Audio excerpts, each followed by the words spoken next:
Uh, okay, so let's go into our wonderful presentations. Stephen, thank you very much again for joining in with us today. It's all yours now. Thank you, Manoj, and all the committee for inviting me today to speak. I've got a presentation which I'll try and share in a second. I was asked to try and stick to 10 minutes. I'm not very good at sticking to time, but we'll hopefully do that. If I can try and share now, we'll see what happens. And I've got two screens, and sometimes I share and it doesn't always work out. So let's go into sharing and see what happens, shall we? I think I want that one. No, I don't want that one. Stop sharing on that one. And it's the other screen. I've just got to bring up the slideshow, so just bear with me. So that's the screen, hopefully you can see, and I'll just bring the slideshow up. Can you see that now then?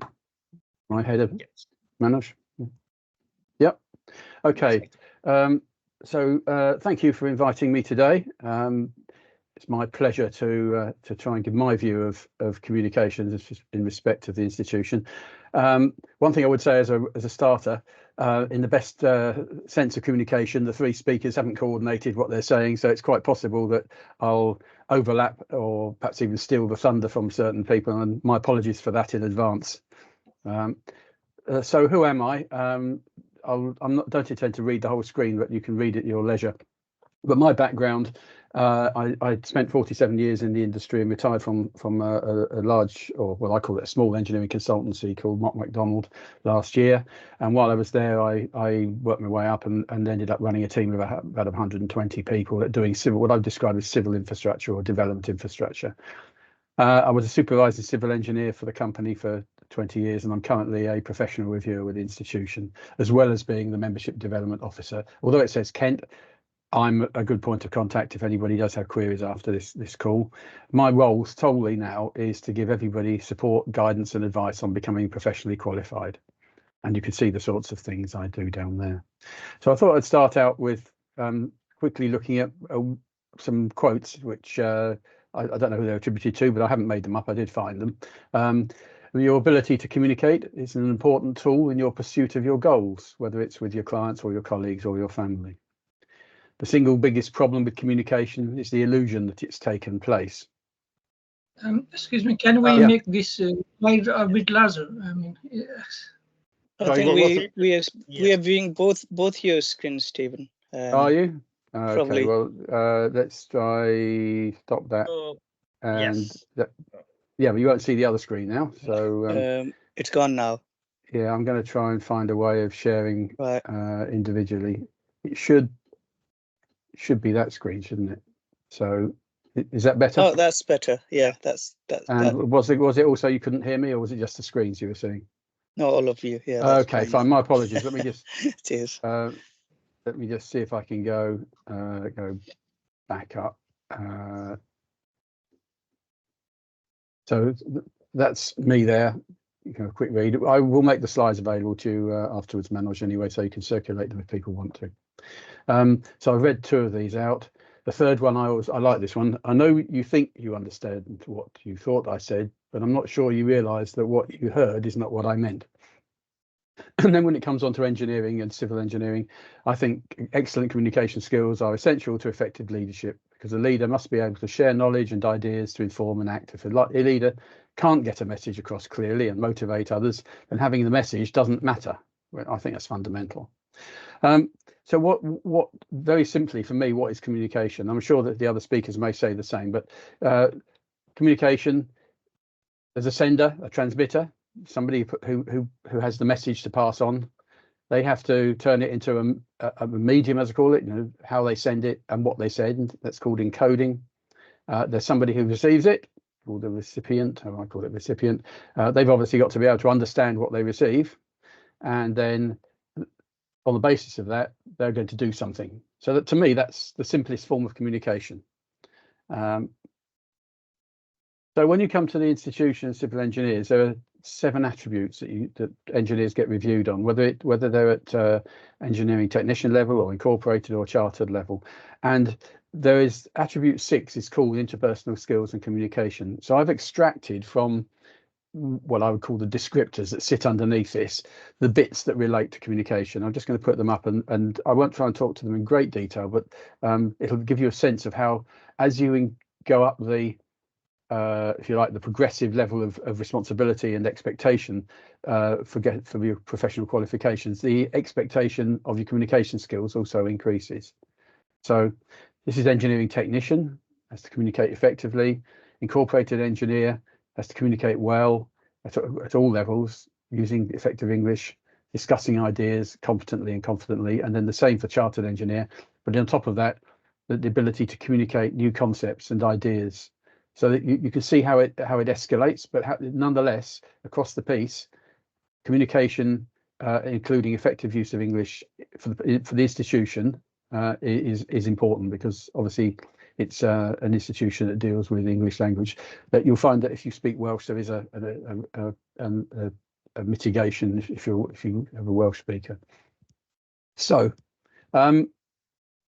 on top of that, when you finish your professional review interview, there is what they call a communications task, and that involves a written piece of work. If you're an incorporated engineer or doing an incorporated review, the idea of that piece of written work is to test the ability to produce factual information and straightforward documents. So really, if you want to be simplistic about it, the ability to write clear English. For chartered, the expectation is that you want to make something more informative. You're going to put your ideas and opinions forwards, and you have to think about what you're being asked to write about. And as a result, in the last since 2022, the professional review requirements for the communication task for chartered engineers changed slightly. And I'm not going to go into great detail, but I'll just try and give you an indicator. It used to be just a simple essay. Now it falls into 3 parts. There's a theme, which might be asset management or water, or the presidential theme for the year, or carbon, or something like that. And under each theme, there's a number of scenarios which are sort of 5 or 6 lines long, which really set a scene, and then ask you, the candidate, to write about that with your thinking of the pros and cons and all the rest of it. But they've introduced now a format. Now I'll put a series of these up in a minute. But the idea of the formats is simply that you're not just writing an essay, that engineers now need to be able to communicate to a variety of people in different ways.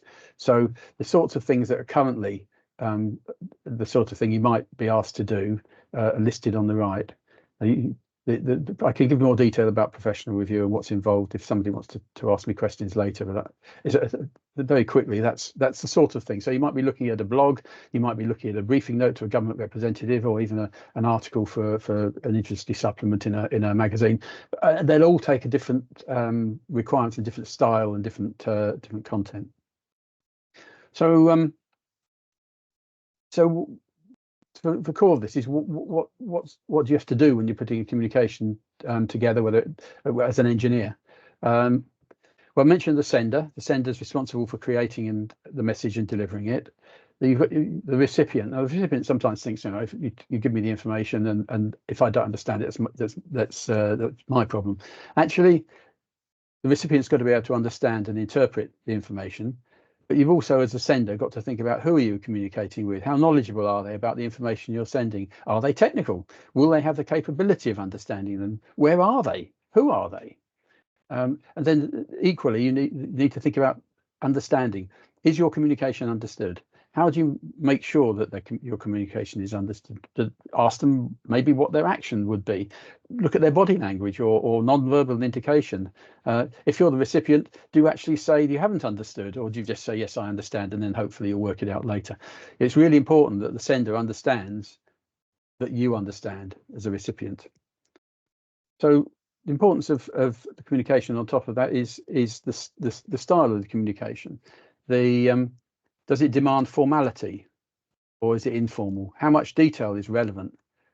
How will your recipient interpret the message? Because of do you need to make allowance, for example, for social or cultural or linguistic differences? People interpret what's said in different ways. Sometimes the emphasis of information and communication differs, and somebody may misinterpret a message. With importance, how important is the communication? Therefore, what should the content focus on?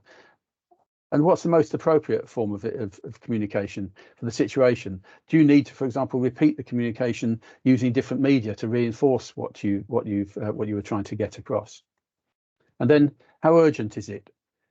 If it's a life and death situation, you're hardly likely to write an email, but you might need to show that you've given the message verbally and to cover yourself, if you like, with what they call an audit trail. By putting it in writing. So sometimes you've got to decide the form and the media that you're going to use and follow it up. Who needs to know that information and when? Is it time sensitive? From an accuracy point of view, is the communication accurate technically so that it's not confused by all the other distractions? It's very easy to sort of put a lot of introduction and summaries and all sorts of things, but if it's not focused and accurate, then I think that just adds to the noise and perhaps potential confusion. And overall, that leads on to simplicity.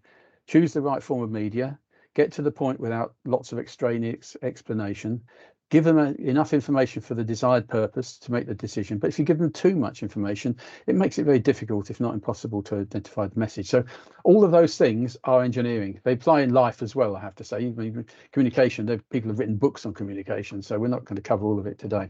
But those are key points when you're putting something together that's an engineering communication, in my opinion. With that in mind, I put together the next slide. I think people sometimes feel that communication is either verbal or written.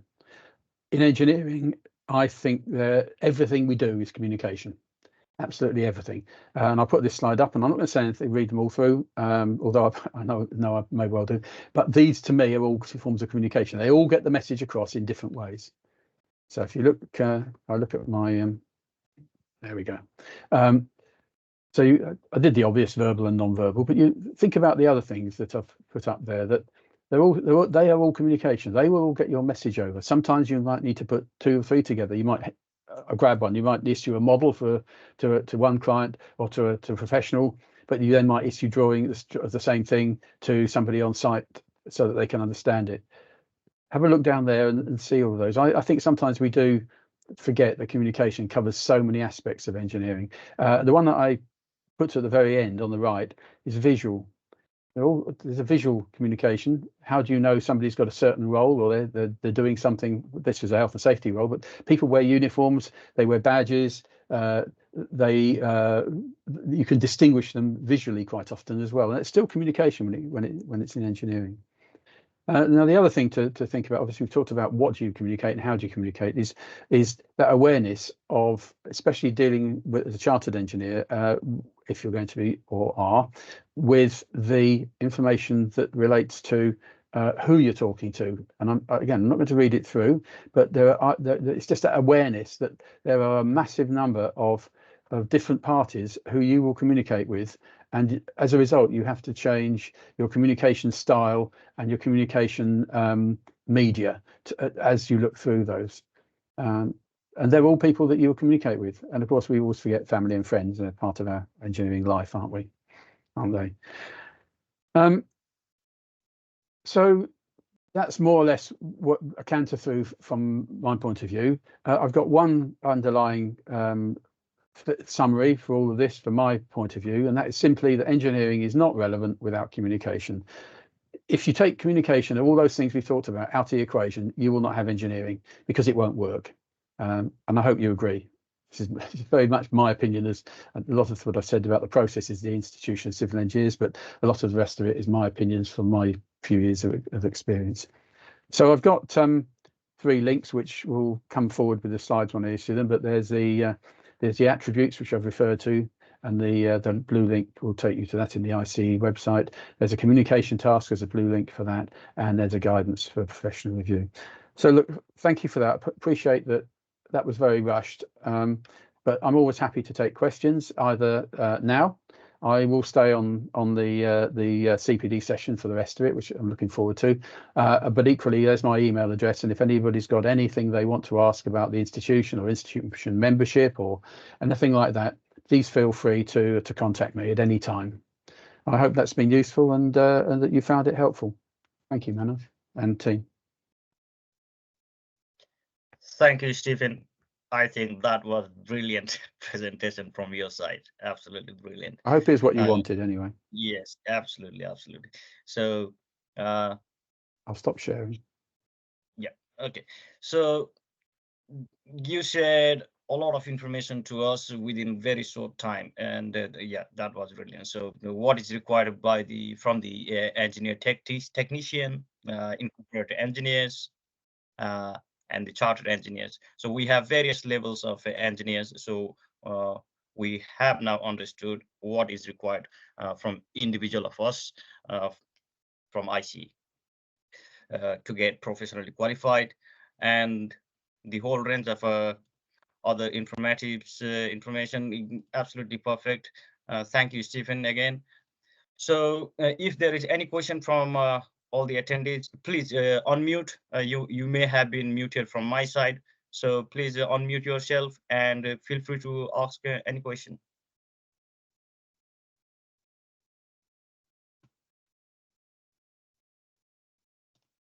Hello, hi everyone. I have a small query to Stephen. I am interested to know if you see past couple of years we have been working from home and we are doing most of our communication virtually with the rest of the team. So is there any like redefinition of the communication by IC or any like organization considering this scenario of working from home? Thank you. Thank you for that. Interesting question. My view, first of all, there is no, if you like, change in guidance from the IC simply because the IC is trying to reflect the expectation and requirements of the Engineering Council, so that the attributes that are there reflect the Engineering Council's UK specification. So with that in mind, the other thing is that the communication side of things that required in the attributes and also in the communication task still, how should we put it, still stands as far as I can see, because it just requires that we learn to be perhaps more aware of people's on-screen language and body language and those sorts of things, because when you're in a meeting you can get the subtle cues that you can't always see. You know, see somebody twiddling a pen or somebody's clearly looking at their phone, whereas you can't always be sure whether doing emails on Teams meetings and things, can you? So so I think there's it's just the way you go about it, I think, probably that's important. But in all the other respects, engineering respects, I don't think that working from home has changed things a lot. It's just changed the way we interact, if you like, on the design front, but doesn't change the way we build things. Still have people on site, we still have people doing surveys. So whilst it's interesting, it's a matter of adapting your style from working from home, I think, probably. Does that help? Thank you. Thank you, Stephen.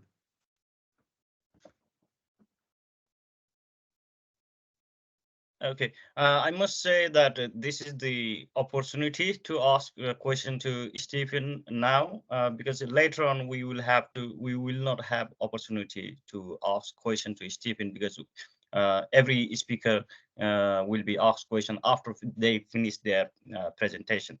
So it's the perfect time. Please, when you do ask question, keep your videos on as well. It would be better. Yes. Any further question?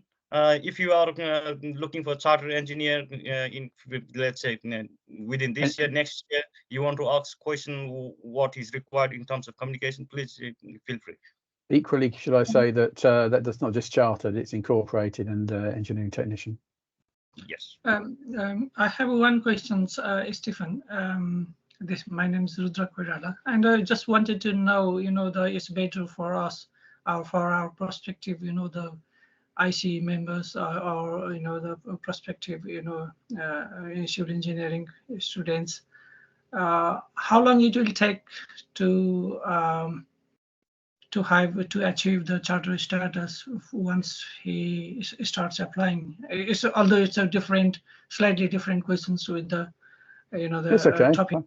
I'm happy to answer the question, and you'll hate it because there's nothing worse than the politician's type answer, which is it depends.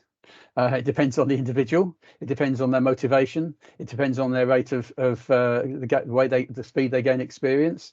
But typically, my experience is that people who, once they've got a master's degree or the eligibility to go for chartered, typically, and it's not a tick box exercise, it's not a time serving exercise, but it's around about 5 years ish. If you start seeing people coming for professional review with 3 years, you'd start asking where they've got the experience from. If you get somebody, I mean, I've reviewed people without, you don't discriminate people's time serving, but if somebody comes with 10 or 12 years and they were on a training agreement, you might wonder what they were doing for some of that time and how motivated they were. Shouldn't have stopped them getting chartered, but it's very much about how driven you are. People have life things to sort out. They have family. They have sometimes they buy property. They have children, and frequently you have to fit those activities or around, or the other way around, to going chartered in between those life activities. So you don't always have the same speed. But I would say 5 or so years plus or minus. Does that help? Okay, thanks. I believe many of us, should have a bit more knowledgeable information right now, from your side. Yeah, but always, what I'll do, Manoj, is I know I'm going to send the slides to, but I will do is put my email address in the chat just in case anybody wants to be more immediate with the communication. Okay. Yes. Thank you. Thank you, everybody, for being so patient, and I hope it's what you wanted to hear. Yes. Okay. Last one, I just want to add. So as I said, Stephen is IC Membership Development Officer. We have a lot of engineers here. So if you want to join in IC and contribute from your side, then please approach Stephen, especially if you are in the Southeast region. Am I correct, Stephen? You can, I would say that feel free to contact me wherever you are. It just happens if you want more close personal contact downstream, there are regional teams, but I would say, without confusing things, from a point of contact me first. And if you're based in Scotland or Ireland or West Country or something, then I can put you in touch with the right MDO to talk to. But if it's a simple query, I'll give you the answer, because why would I pass you on to somebody else when I can give the answer? So always happy to help. Okay, thank you, Stephen. I think we should move on to next speaker now. So without further delay, let's go to second speaker, Rekha Gurung. Rekha Gurung, I came to know her in the British Army while serving. So she joined from Hong Kong. So I'll leave a bit more introduction to herself, but she is a consultant engineer, and she will be covering what is the best way, let's say, to communicate, the effective communication. Let's say that's the term. So she will be covering that, how to communicate effectively in practice. So she's a consultant engineer at the moment, and she's in the practice. So she is going to deliver that. So I will hand over now to Rekha. Rekha, all yours. Okay. So hi everybody, namaste. I'm Rekha. Thank you, Manoj, for the brief introduction, and thank you to Steve for your presentation. It was really informative. So I will be emailing you, and I think a lot of people will be emailing me after this to get further information about chartership and all. Right. So I'm going to start by sharing my screen, and let's see if I'm able to do that. Right.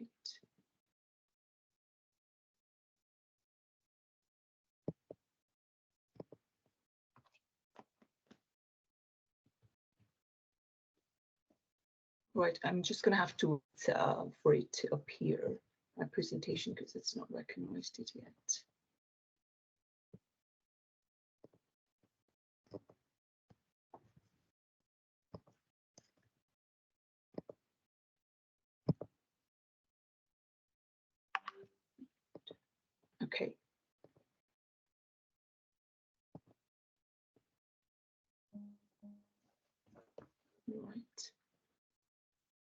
Manoj, is that visible now? Yes, and we need to go full screen. Is that all right? Can you see Yes, it? perfect now. Okay. All right. So okay. As I was saying, I'm Rekha and talking about effective communication skills today. So as I was talking to Manoj, I am no expert in communication skills, but I thought what I've learned over the course of my career in engineering or engineering-based roles, I have learned some communication skills and I've improved on some, but I'm still looking into learning and improving. I thought I'd put it out there. So this is going to be based on my experience, and you know, as we talked about it, to Manoj, it would be you know, a good platform to share what I've learned, and then you know, pass it on to you guys. If you have some feedback later on, please do let me know, some questions. You can ask it at the end, or if what I'm saying is not clear, the examples I give is not clear, then please just feel free to ask your questions during the presentation as well.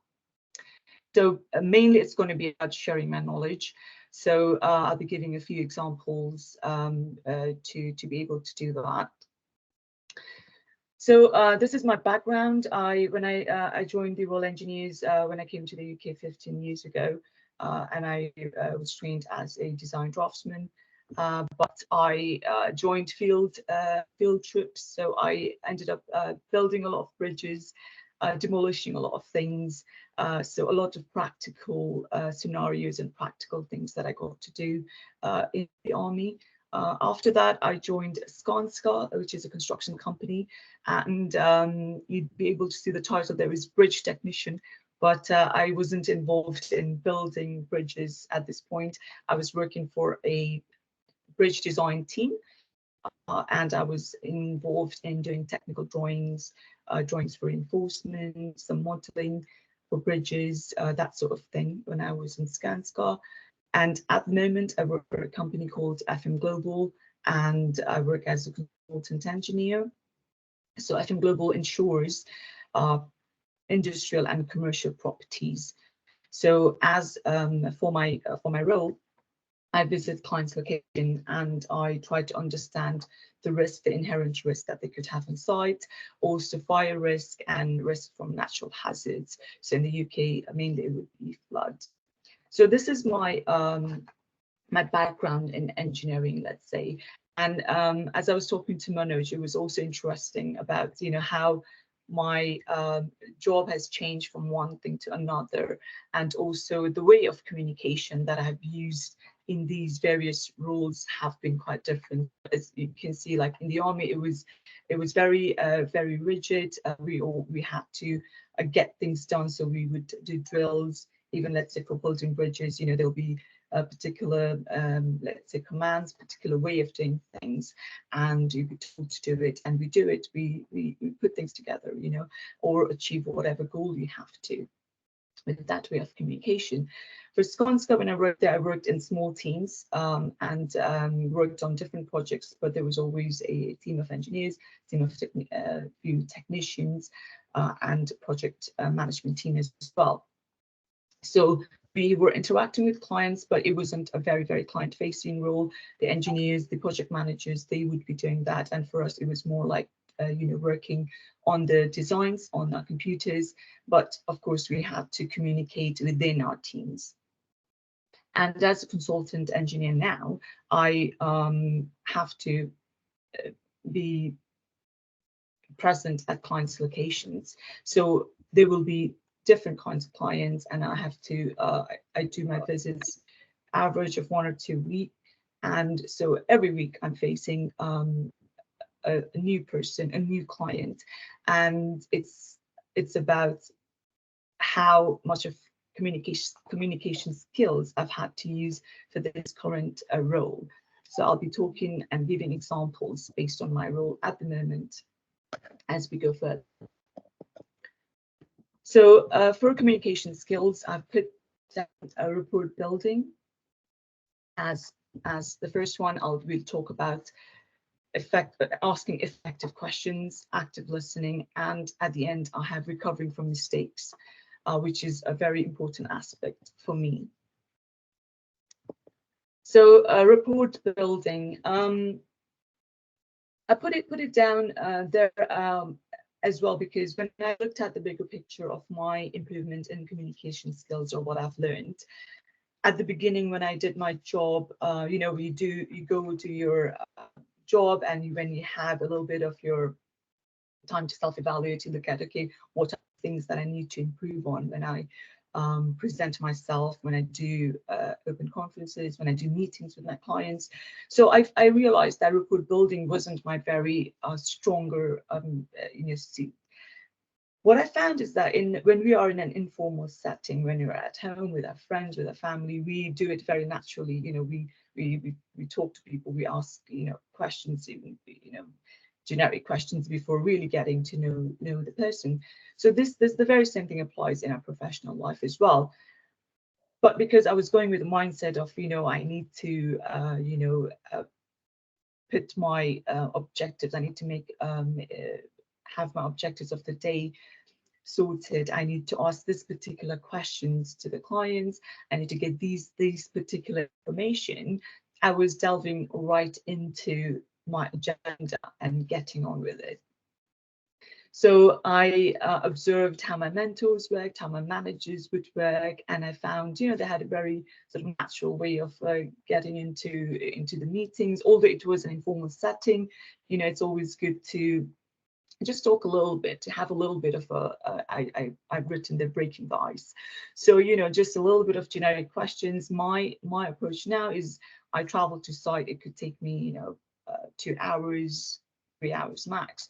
So it's about my journey. It's about my experience, the journey, my first thing I've done for the day. So I share that with the people I'm meeting. These are new people I've never met before. I don't know anything about them. So it's a good way to, you know, getting to know them in that way. So, you know, how was your journey? How did you get here? Just a little bit of informal chat before I actually start the main meeting. So this helps me, you know, to kind of settle down, I've written the brief just to relax and, you know, be present there in the room. And then just after that, I'm more comfortable. It's about, you know, finding that place where you're okay to then carry on with your meeting or whatever you have to do for the day. So I found this to be a very important aspect of communication. And moving on from there.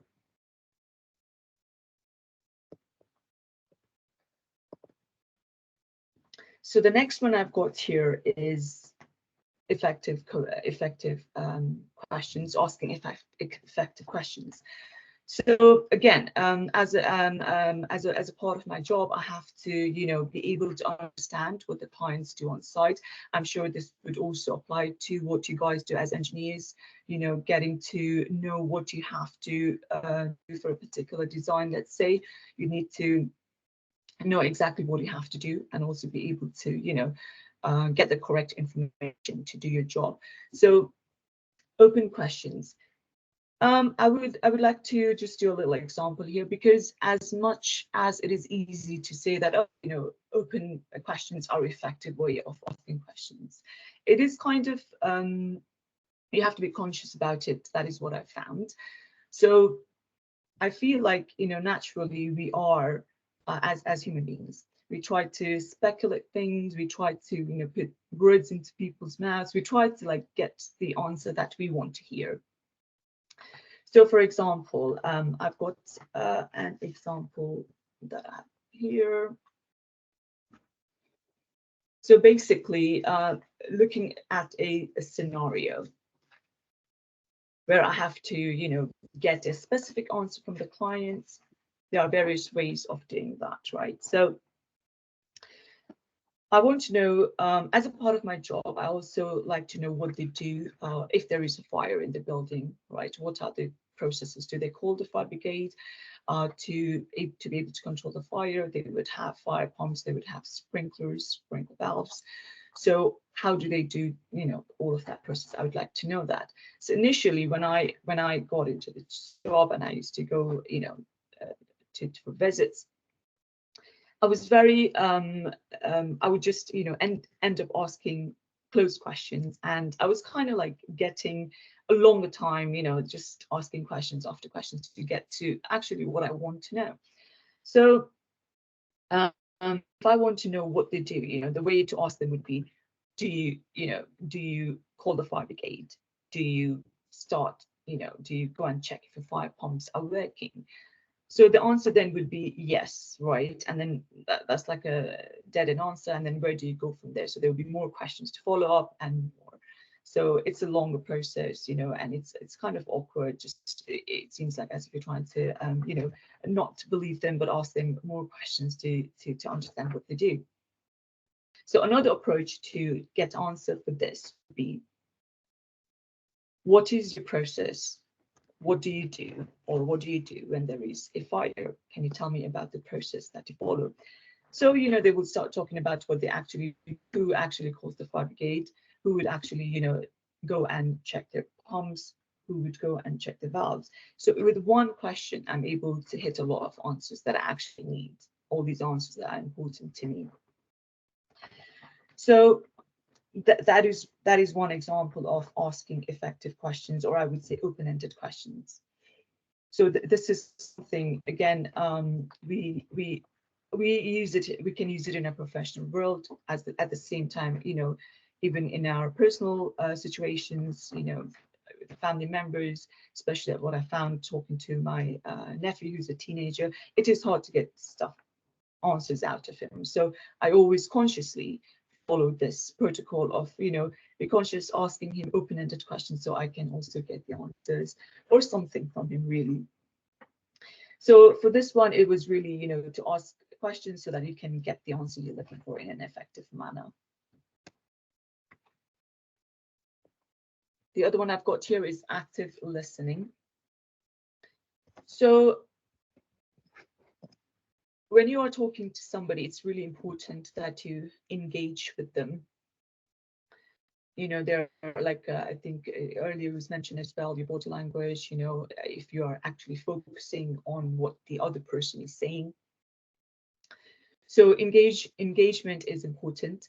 When I do my visits, we walk around a lot. We go from, maybe a production area to another storage area. So it's like, I'm taking in information as I'm also walking along. And actually what I had been doing was, I was making a lot of notes. I was writing down a lot of notes, and that sometimes breaks that engagement, and you don't have a good flow of conversation. So after getting a lot of feedback from my senior engineers or my mentors, I consciously, again, make sure that I engage well with the clients, that I'm looking at them, I'm looking like, eye contact, talking to them, and also I still do make my notes, but I try to shorthand it so that I can go back to it later. Another I've got here is responding. So as you are getting your answers, as you're talking to the clients, so you would want to let them know that you're actually listening, just by nodding your head or just by acknowledging what they are saying. And also a good way to ensure that you understand what the other person is saying would be to repeat it, or say it in your own words, repeating it in your own words to let them know this is what you have understood. And so that comes to clarification. So in this manner, you'd be able to get a clear message of what you actually need to do, or getting a clear picture of what is going on, or the information that you require at that instance. So the next slide I've got here is recovering from mistakes. So this is an important one, because as most of us here, English is our second language, and You know, there are times when we struggle sometimes with, you know, understanding what people are saying, trying to understand, you know, different kind of words that people use, for example.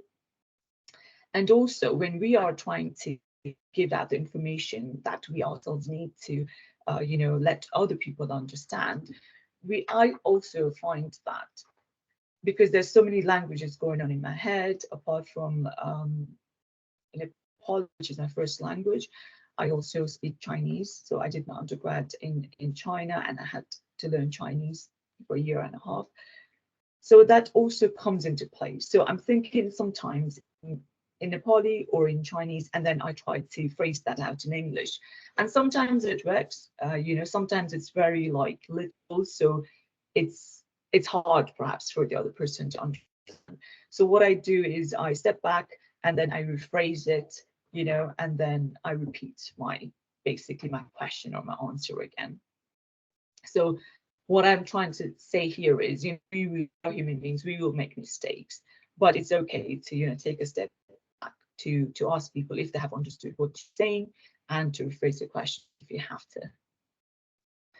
So for this one, I want to give an example of when I had to do a presentation on my company's writing standards during COVID period. So it was over Teams, and it was for all of London operations. There would be quite a lot of people, close to 100. So I was very nervous. I kind of felt like, okay, I just, you know, I've joined the company for a few months. What do I know? There are people who are far more experienced than me. You know, what are they going to be able to understand what I say?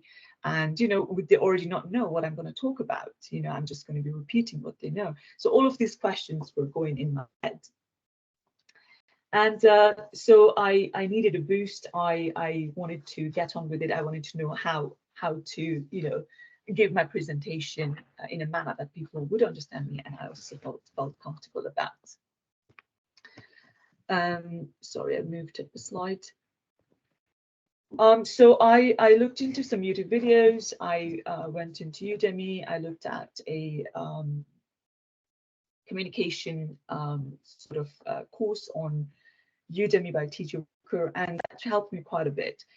Just looked at a few slides, and it was a lot about, you know, not being afraid of, you know, like how I speak, maybe my accent or whatever comes into play. But if you have a clear message, if you understand the topic, if you have the knowledge of what you talk about, you know, that is what you deliver. That is what people are interested in. They're interested in what you know, what you're trying to share.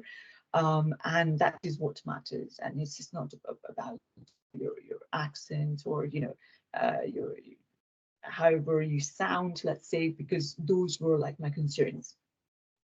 So a few things that I was worried about, you know, like, do I know enough about the subject? So I spoke to some of my colleagues. I spoke to who's actually involved with the writing standards, and tried to understand the specific topics that I needed to talk about on the day. We were a few people involved in the group style. So, you know, we did a lot of like job sharing, allocated the jobs. So we were hitting different topics. And my other concern was, what if they have questions? Like, what do I do? You know, like, would I have answers to this question? So this scenario always pops up, even when I go to my client's location, or when you are probably, you know, dealing with your clients yourself as well. So if there's a situation where I do not know the answer to, I would, you know, ask, probably tell them that I will get back to them. I would definitely get back to them. And also I can then, you know, try to find the answers in the standards, or go to people who are more experienced, go to the senior engineers and try to get their point of view, and then answer to my clients. So it's okay that you will be facing a situation where you will have questions that you don't know the answers to, but it's okay. You can always go back to them. And then, will they understand me? And at the end, I say, will I freeze? So these were, you know, all the questions going on in my head. So will I freeze? Will they understand me? So to tackle these questions, I practiced with my colleagues, with other colleagues, and, you know, they gave me feedback on, you know, I was very scared of, you know, just talking about things that people might already know. but they gave me the confidence that, you know, even people are in the job for a lot longer, you know, there might be periods where they haven't looked into the standards. They might not always be doing the right thing. So it was about, you know, updates of the standards, right, in this scenario. So rely free. So for that, I practiced with them. You know, I tried a different way of delivering my messages, and then I ultimately came to the final one. So my main that has been my experience about dealing with my mistakes. In summary, so my main takeaway for you guys would be to practice. If you have to deliver anything in a job, even to your small teams or to your bigger group of clients, you know, it's always good to know your subject matter and then practice it. The other one I put down is learn from your mistakes. So mistakes are inevitable. You will make mistakes, but we can always learn from them and get better. So with that note, I would end my presentation. And yeah, if you have any questions, please feel free to ask. Thank you. Thank you, Rekha. It was a brilliant presentation from your side. So yes, absolutely perfect. So as you said, I'm with you. It does not matter about the accent, what kind of accent we have. Do we have a perfect English accent? So that does not matter. What matters is the effective communication. So your client needs to understand what you are trying to say to them. So that is the main bit. So if you have Nepalese accent or different kind of tone, accent, let's say Chinese type of accent or Nepalese, it doesn't matter. It just what matters is the communication. That is the point. So absolutely perfect. Active listening, all the good stuff. Absolutely brilliant. Thank you, Rekha. Thank you. So if there are any questions from the attendees, please feel free to ask. Now, I do want to say that this is not a engineering technical CPD. So try to avoid the technical questions. So focus your questions into the communication. Okay. Thank you. Please feel free to ask your question. I think Stephen has a question. Thank you. It's a sort of half question and half compliment. I mean, it's a brilliant piece of observation. Just a bit of support. You talked about what I would call imposter syndrome. You go there and you think everybody knows more than you do, and everybody's sitting there, and why are you there? And I can tell you now, you don't get over that. Even today, I sat there and thought, if I'm telling all the people on this conversation something, will they know it already? Will they go, yeah, I heard that before? So in some ways, you almost have to remember you're the expert, and that they're there because they want to hear you. That's first thing. And the other thing is everybody suffers from imposter syndrome, and I reckon that's the best thing you can do, because you're then more careful about what you say. If you blitz in with all that confidence and everything else, you could well have people saying, well, you know, that was obvious. Whereas if you're actually being very mindful and aware of what you're saying and what people might be hearing, then you'll adjust things and be much more sensitive to it. So I think it's really good. Thank you. But that was really a point of reassurance more than anything else from my point of view. That some of the things you said actually resonated with me. Thank you for that, Stephen. And yeah, that's the technical word, imposter syndrome. Yes. Yeah.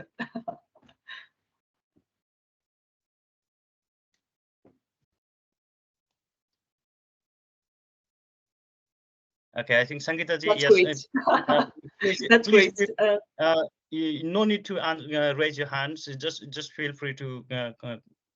I was just going to say it's great. There are no questions. It must have been a very it's not a question actually, Rekha. It was a wonderful presentation. I loved that, and I also got insights about, you know, how you took the Udemy courses, how you practice, and how you handle the multiple positions in different organizations. And I really love the presentation. My kind of, you know, I would like to know more about how you used to feel in your first month first few months or few years that you were in UK and how you feel now looking at your presentation and communication skills. It was brilliant. And sometimes I feel like maybe I'm lacking the communication skills within myself. That's why I'm not, able to present or able to communicate properly when it comes to English conversation. So sometimes I feel less confident inside me. So how you used to feel in your previous stage? I from what I heard from you just now, I think you're a very confident lady.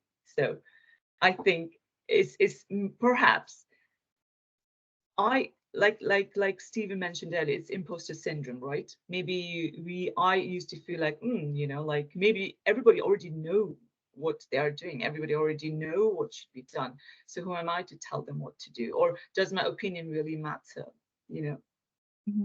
So you're not the only one. Everybody goes through that, even if it is the first few months, and then maybe after a few years you change your job role, and then you're working with a different set of people, you will still feel like that, right? But as I have learned over the years, and what I found is, so the first thing that I learned in the army is, if you don't ask, you don't get, right? So it's about, if you want to know something, you've got to ask. You've got to ask, your, I don't know, your colleagues, whoever. You can't be scared. You don't have to, if fearful about it, because if there's somebody, something you don't know, you've got to ask. You've got to know what to do, right? And it's as you increase your knowledge on anything, that will boost up your confidence for sure. With the experience, it will also boost up your confidence.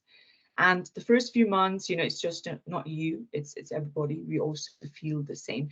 So can I ask you, like, how long have you been in the UK? Like, Yeah, or it's been 2 years. Yeah, it's been Okay, 2 years, and that's I'm on not the a very profession, I have to teach the students, and sometimes I see myself in the students how I used to be when I see the communication skills with them. Mostly Nepalese students, like the students that I have, 80% of them are scared to speak, are scared to come in front of the classes and share what they have learned. So that's how I can connect. Okay. So maybe by the time the more practice and the more they practice, then they'll be more confident. I feel so. So what And do from you do for your job role at the moment? I'm a lecturer, so I teach in one of the university in the UK. Oh wow, well done. And thank you so much, Rekaji, for your insights and for Yeah, the I hope wonderful it's helped. presentation. I loved it. Thank you so much, and thank you, SONEUK CPD too. Okay. May I just add? I think it's relevant here at this point. So most of us, I would say, from my experience, we Nepalese background people, we are more respectful and we try to avoid eye contact. So one of the other thing is we think speaking in a small voice is respectful. So, but because of those two things, uh, it impacts the communication. So what we should be doing is we should be looking at eye while communicating. And that also kind of helps in understanding the other person's expression. It also means respect. So the English people, so they want to make sure that you are looking at the eye, you are paying attention to what they're saying. So we should not avoid looking at the eye of the person who we are communicating. So it will be disrespectful. Another thing is we should not be speaking in a small voice. We should be speaking a bit louder. So that is what I try during my time. So let's say when I go to site visits or things like that. So I try to be louder so that it's at least the person can hear me. And the other thing is you try to be as clear as possible. So not thinking into the accent, we think about the clarity of what we are saying. So those things are important, I think. So personally, we should understand our weaknesses. So what is my weakness in communication. So I should know it, and I should always try to improve it whenever we get the opportunity. So I think this was perfect, Rekha. Thank you. If you want to add anything else, or if there is any further question, please do ask now, and then we will move on to the next speaker. Thank you, Manoj, and thank you for the opportunity as well. But yeah, lastly, it is, and to add on to the previous question as well, to be not fearful, you know, because if you don't put yourself out there, you know, you will, you know, it will hinder your progression in your career as well. So, you know, just put yourself out there. Everyone is in the same boat. It's not just you. So, you know, think about that, and then, you know, do your best. So thanks, Manoj. Waiting for the next presentation. Okay, we will be now jumping into next speaker. So before I go into that, so I would like to make sure that, so the next speaker is Asaji Asapun. So she has been working in BFBS. So it's a radio platform which covers the British forces worldwide. So she has been on the field for quite a long time, more than 15 years, if I'm not wrong, probably around like 18 to 20 years time.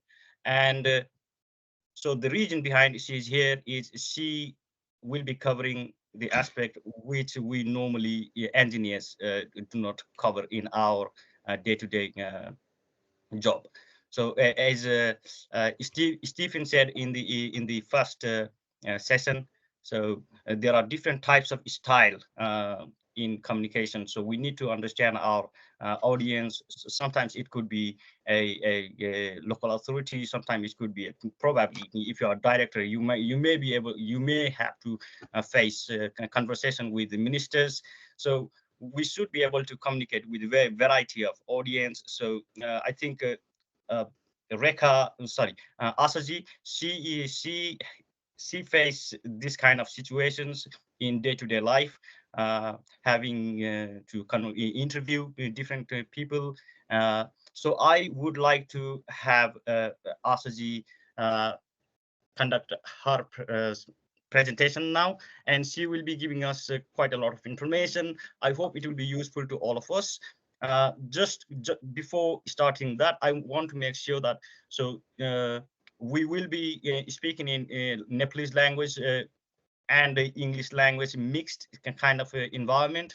So if you have any question or confusion, please let us know. But yes, so if you don't understand some of the words, then yes, definitely it will be Nepalese language. Okay. So Asaji, please, I hand it over to you now. Hazur, thank you, Maraji. Namaste, सबैजनालाई. Namaste, everyone.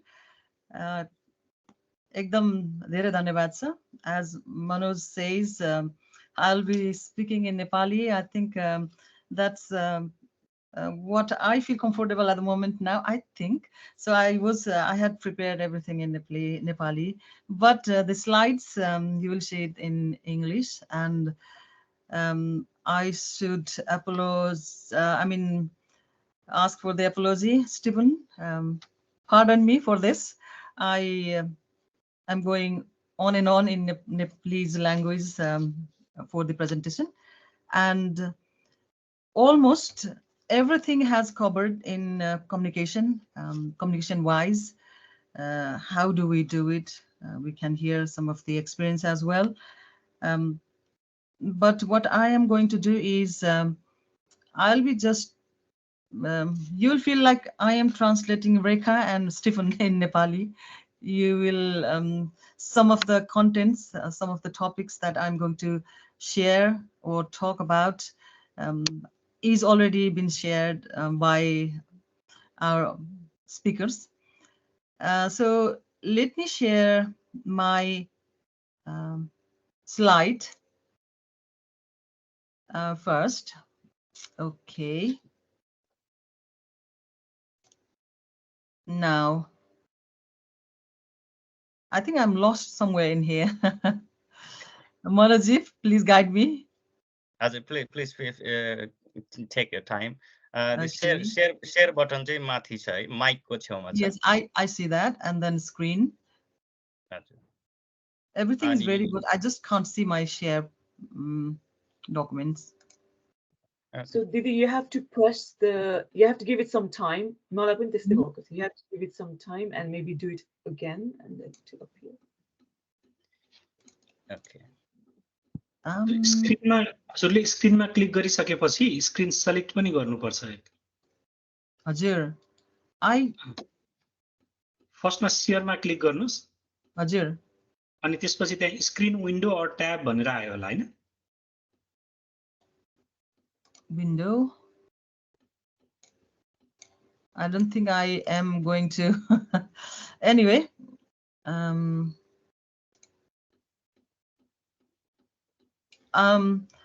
well, I'm trying from my side. Okay. Well, I'll keep on trying, but before that, before my slide, I have one copy with Manoj as well, and I have just adjusted few more things in there in that one, but still it works. It will work. Okay. I want to, म के भन्न चाहन्छु भने, apology for this one, for the delay. म चाहिँ तपाईहरु सबैको अनुहार हेर्न चाहन्छु, फेस हेर्न चाहन्छु र एउटा क्वेशनबाट आजको यो हाम्रो कन्भर्सेसनलाई सुरुवात गर्न चाहन्छु. त्यसैले गर्दाखेरि can you please everyone switch on your cameras? It's nice to see everyone, isn't it? Come on, guys. Manojji, it's opportunity for us to take a screenshot too. Yeah. Okay. Okay. हजुर, तपाईहरुसँग communication गर्ने माध्यममा चाहिँ अब राम्रोसँग देखिनु पर्यो नि त हैन? र अलिकति interaction गर्न चाहन्छु म चाहिँ यो कम्युनिकेसनमा यो एउटा इम्पोर्टेन्ट चीज पनि हो र इन्टरेक्सन कसरी गर्ने आदि इत्यादि कुराहरु नै हामी आज सिक्छौं. त्यो फियर हुन्छ एक किसिमको कम्युनिकेसनमा, त्यसलाई पनि कसरी हटाउने आदि पनि सिक्छौं. तर मैले यहाँनिर के गर्न खोजेको छु भने मेरो यो स्क्रिन चाहिँ मैले अलिकति शेयर गर्न सकिनँ, मलाई माफ गर्नु होला. मैले एकदम राम्रो होमवर्क गरेर तयार गरेर ल्याएको थिएँ आज. ओके, सबैजना हजुर चाहिँ सरी मैले इन्टरप्ट गरे. हजुर चाहिँ शेयर बटनमा गएर त्यहाँ स्क्रिन र विन्डोज भन्ने दुईटा अप्सन आउँछ हैन? अनि केबाट हुनुहुन्छ? अब कम्प्युटरबाट नै जोइन गर्नु भएको छ नि? कम्प्युटरबाट. हजुर. ए हजुर, त्यही त. अब शेयर स्क्रिनमा गएर त्यो अप्सन आउँछ. अब आई डोन्ट नो तपाईले फेस गरेको प्रब्लम कस्तो हो हैन? अब मिल्नु पर्ने जस्तो लाग्छ. च्याटमा एउटा विन्डो शेयर गरेको छु, त्यो विन्डोसम्म पुग्नु भएको छ कि छैन हजुर? हेर्नुस् त, च्याटमा मैले शेयर गरेको छु एउटा. अब कहिलेकाहीँ आइप्याडबाट हो भने अलि प्रब्लम हुन्छ. म कम्प्युटरमै छु अनि हामीले last night we tested and tried हैन? It was एकदम पर्फेक्ट थियो. ओके, हामी च्याटमा okay. My secretary, I will open up a presentation slide my side. Yeah, that would be nice if Manojji can open the presentation slides and then Rekha, Asaji can continue it. Yeah. Okay. So.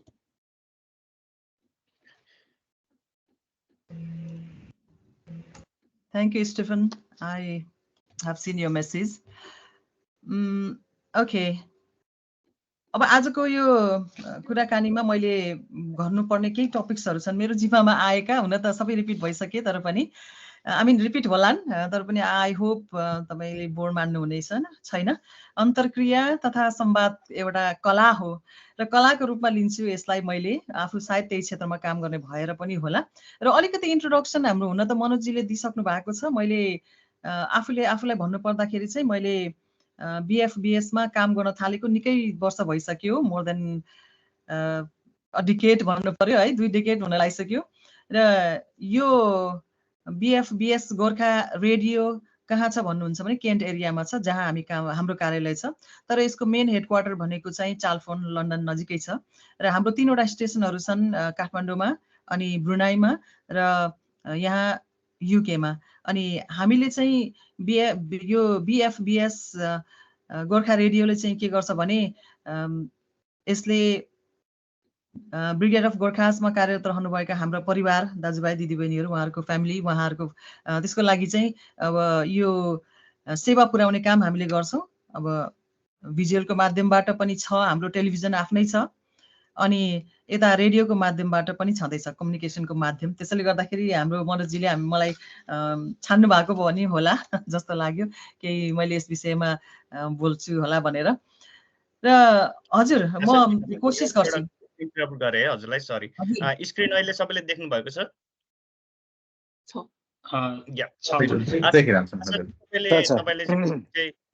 Let me know. अब next slide हो भने let me know, अनि next भन्नुहोस्, म next जाँदै गर्छु है। हजुर, ओके। अब मैले अघि हाम्रो रेखाजी र मेरो चाहिँ उस्तै पर्सनालिटी मिल्दो रहेछ है, एउटै छानेछौँ कि हामीले। त्यो पिक्चर छ नि त्यहाँ स्लाइडमा, हजुर, र त्यो मेरो पनि त्यस्तै नै छ। अब नेक्स्टतिर लाग्यो है। मैले अब क्वेसन यहाँहरू समक्ष मैले टपिक्स मैले आज कभर गर्ने टपिक्स चाहिँ यी हुन्। कन्टेन्ट जसमा चाहिँ इन्टरेक्सन स्किल, अघि पनि हाम्रो हुन त स्टिफन अनि रेखाले भन्नु सक्नु भएको छ, तर पनि मेरोमा भएको अब यहाँ अलिकति मैले पनि यसो लिएर आएको चिजहरू सेयर गर्छु।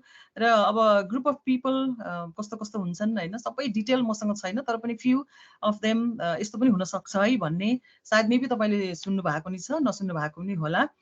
अनि यस्तै गरिकन अब कम्युनिकेसनमा संवाद गर्न हामीलाई कतिलाई डर लाग्छ, त्यो डर मलाई पनि लागेको हो। त्यसबाट ओभरकम गर्दै पार गर्दै म पनि आएको हो, र आज मेरो फर्स्ट टाइम पनि हो फेरि यसरी मैले अरूले बोलेको भनेको यो टिम मिटिङ, जुम मिटिङ सब भाग लिएको छु, तर आफूले यसरी प्रेजेन्ट चाहिँ गरेको छैन।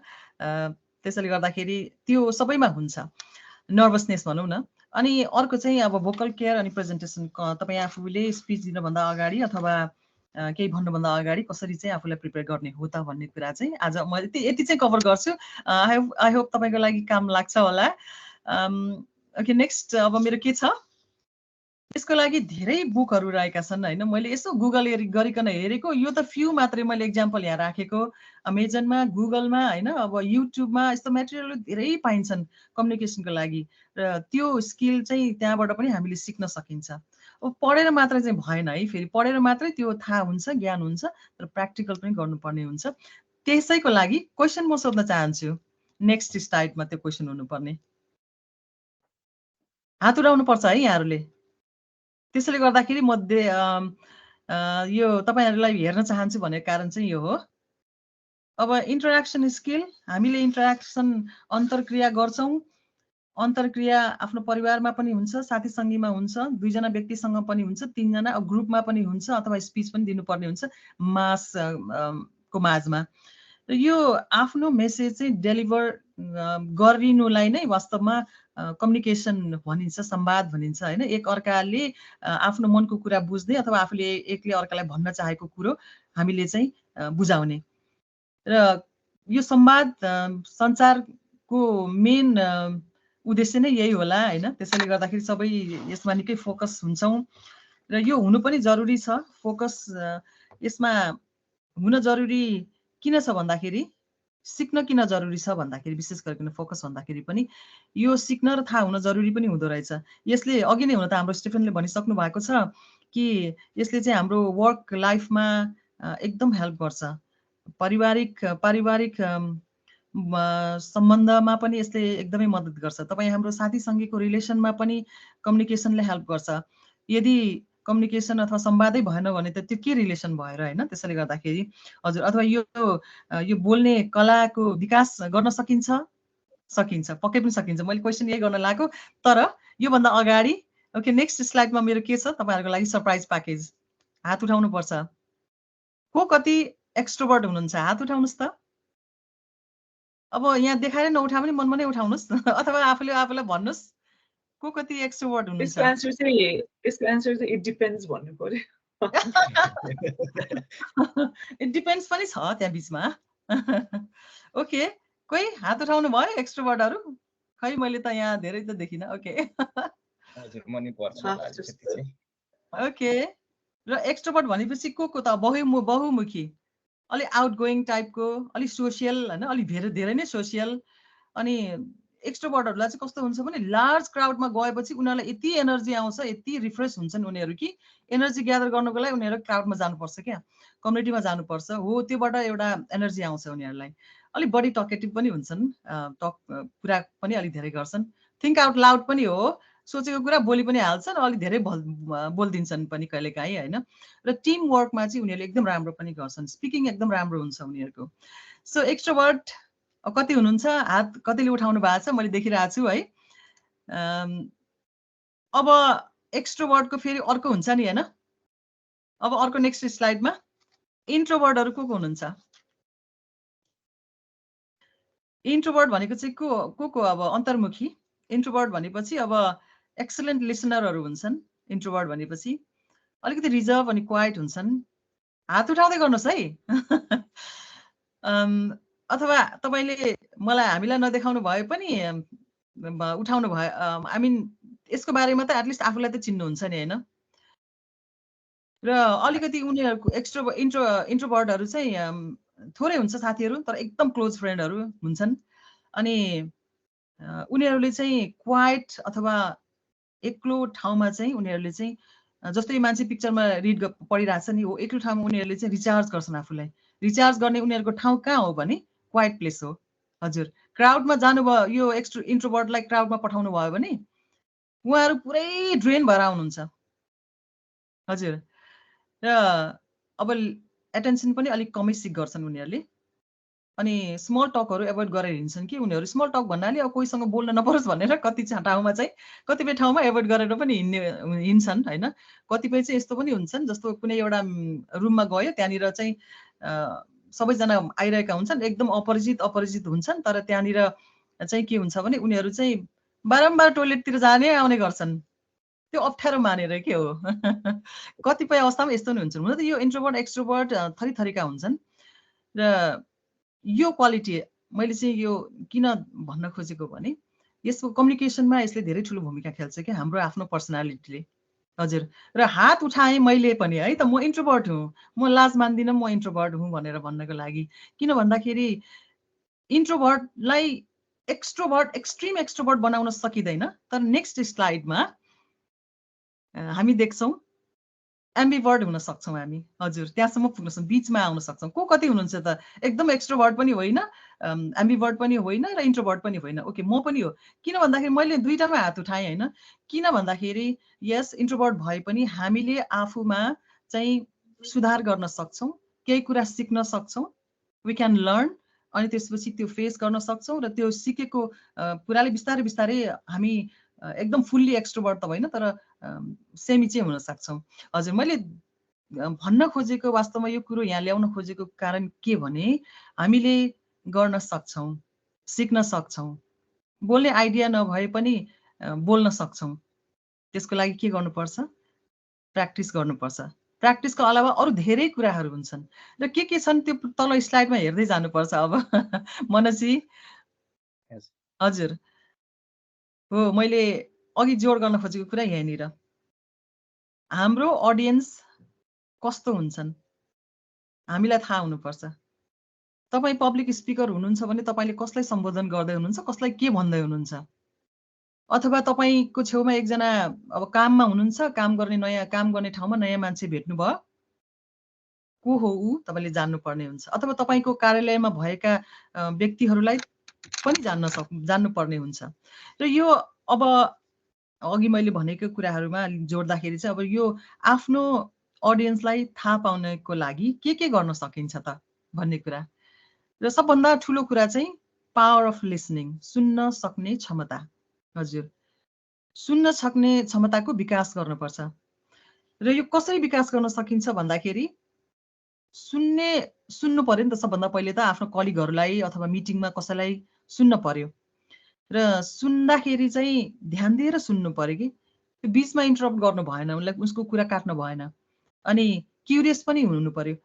तपाईसँग काम गर्ने व्यक्ति कस्तो छ त, तपाईँको स्टुडेन्ट कस्तो छ, अथवा तपाईँको वर्क कलिगहरू कस्ता छन्, उनीहरूको बारेमा अलिकति जान्नु पर्यो। फेरि कस्तो क्युरियस हुने भनेर एकदम भए नभएको पर्सनल क्वेसनहरू गरेर होइन उसलाई इरिटेट गर्नु चाहिँ हुँदैन। फेरि त्यस्तो गर्न चाहिँ ठिक हुँदैन।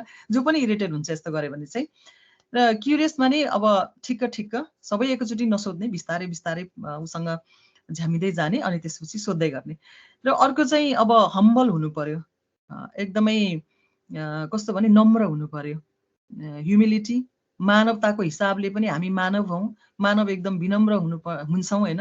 र विनम्र हुनु पर्यो उप्रति चाहिँ, एकदमै कडी कडाउ एकदमै स्ट्रिक्ट पनि हुनु भएन। जस्तो तपाईँको काममा त्यस्तो कार्यालयमा तपाईँको अन्डरमा धेरै कामदारहरू छन् भने उनीहरूप्रति हम्बल हुनु पर्यो नि त, त्यो एउटा हम्बलनेस देखाउनु पर्यो, त्यो चाहिँ व्यवहारबाट देखाउनु पर्ने हुन्छ।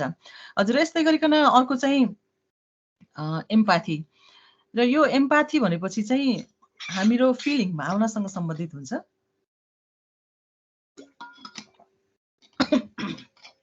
माफ गर्नुहोस्।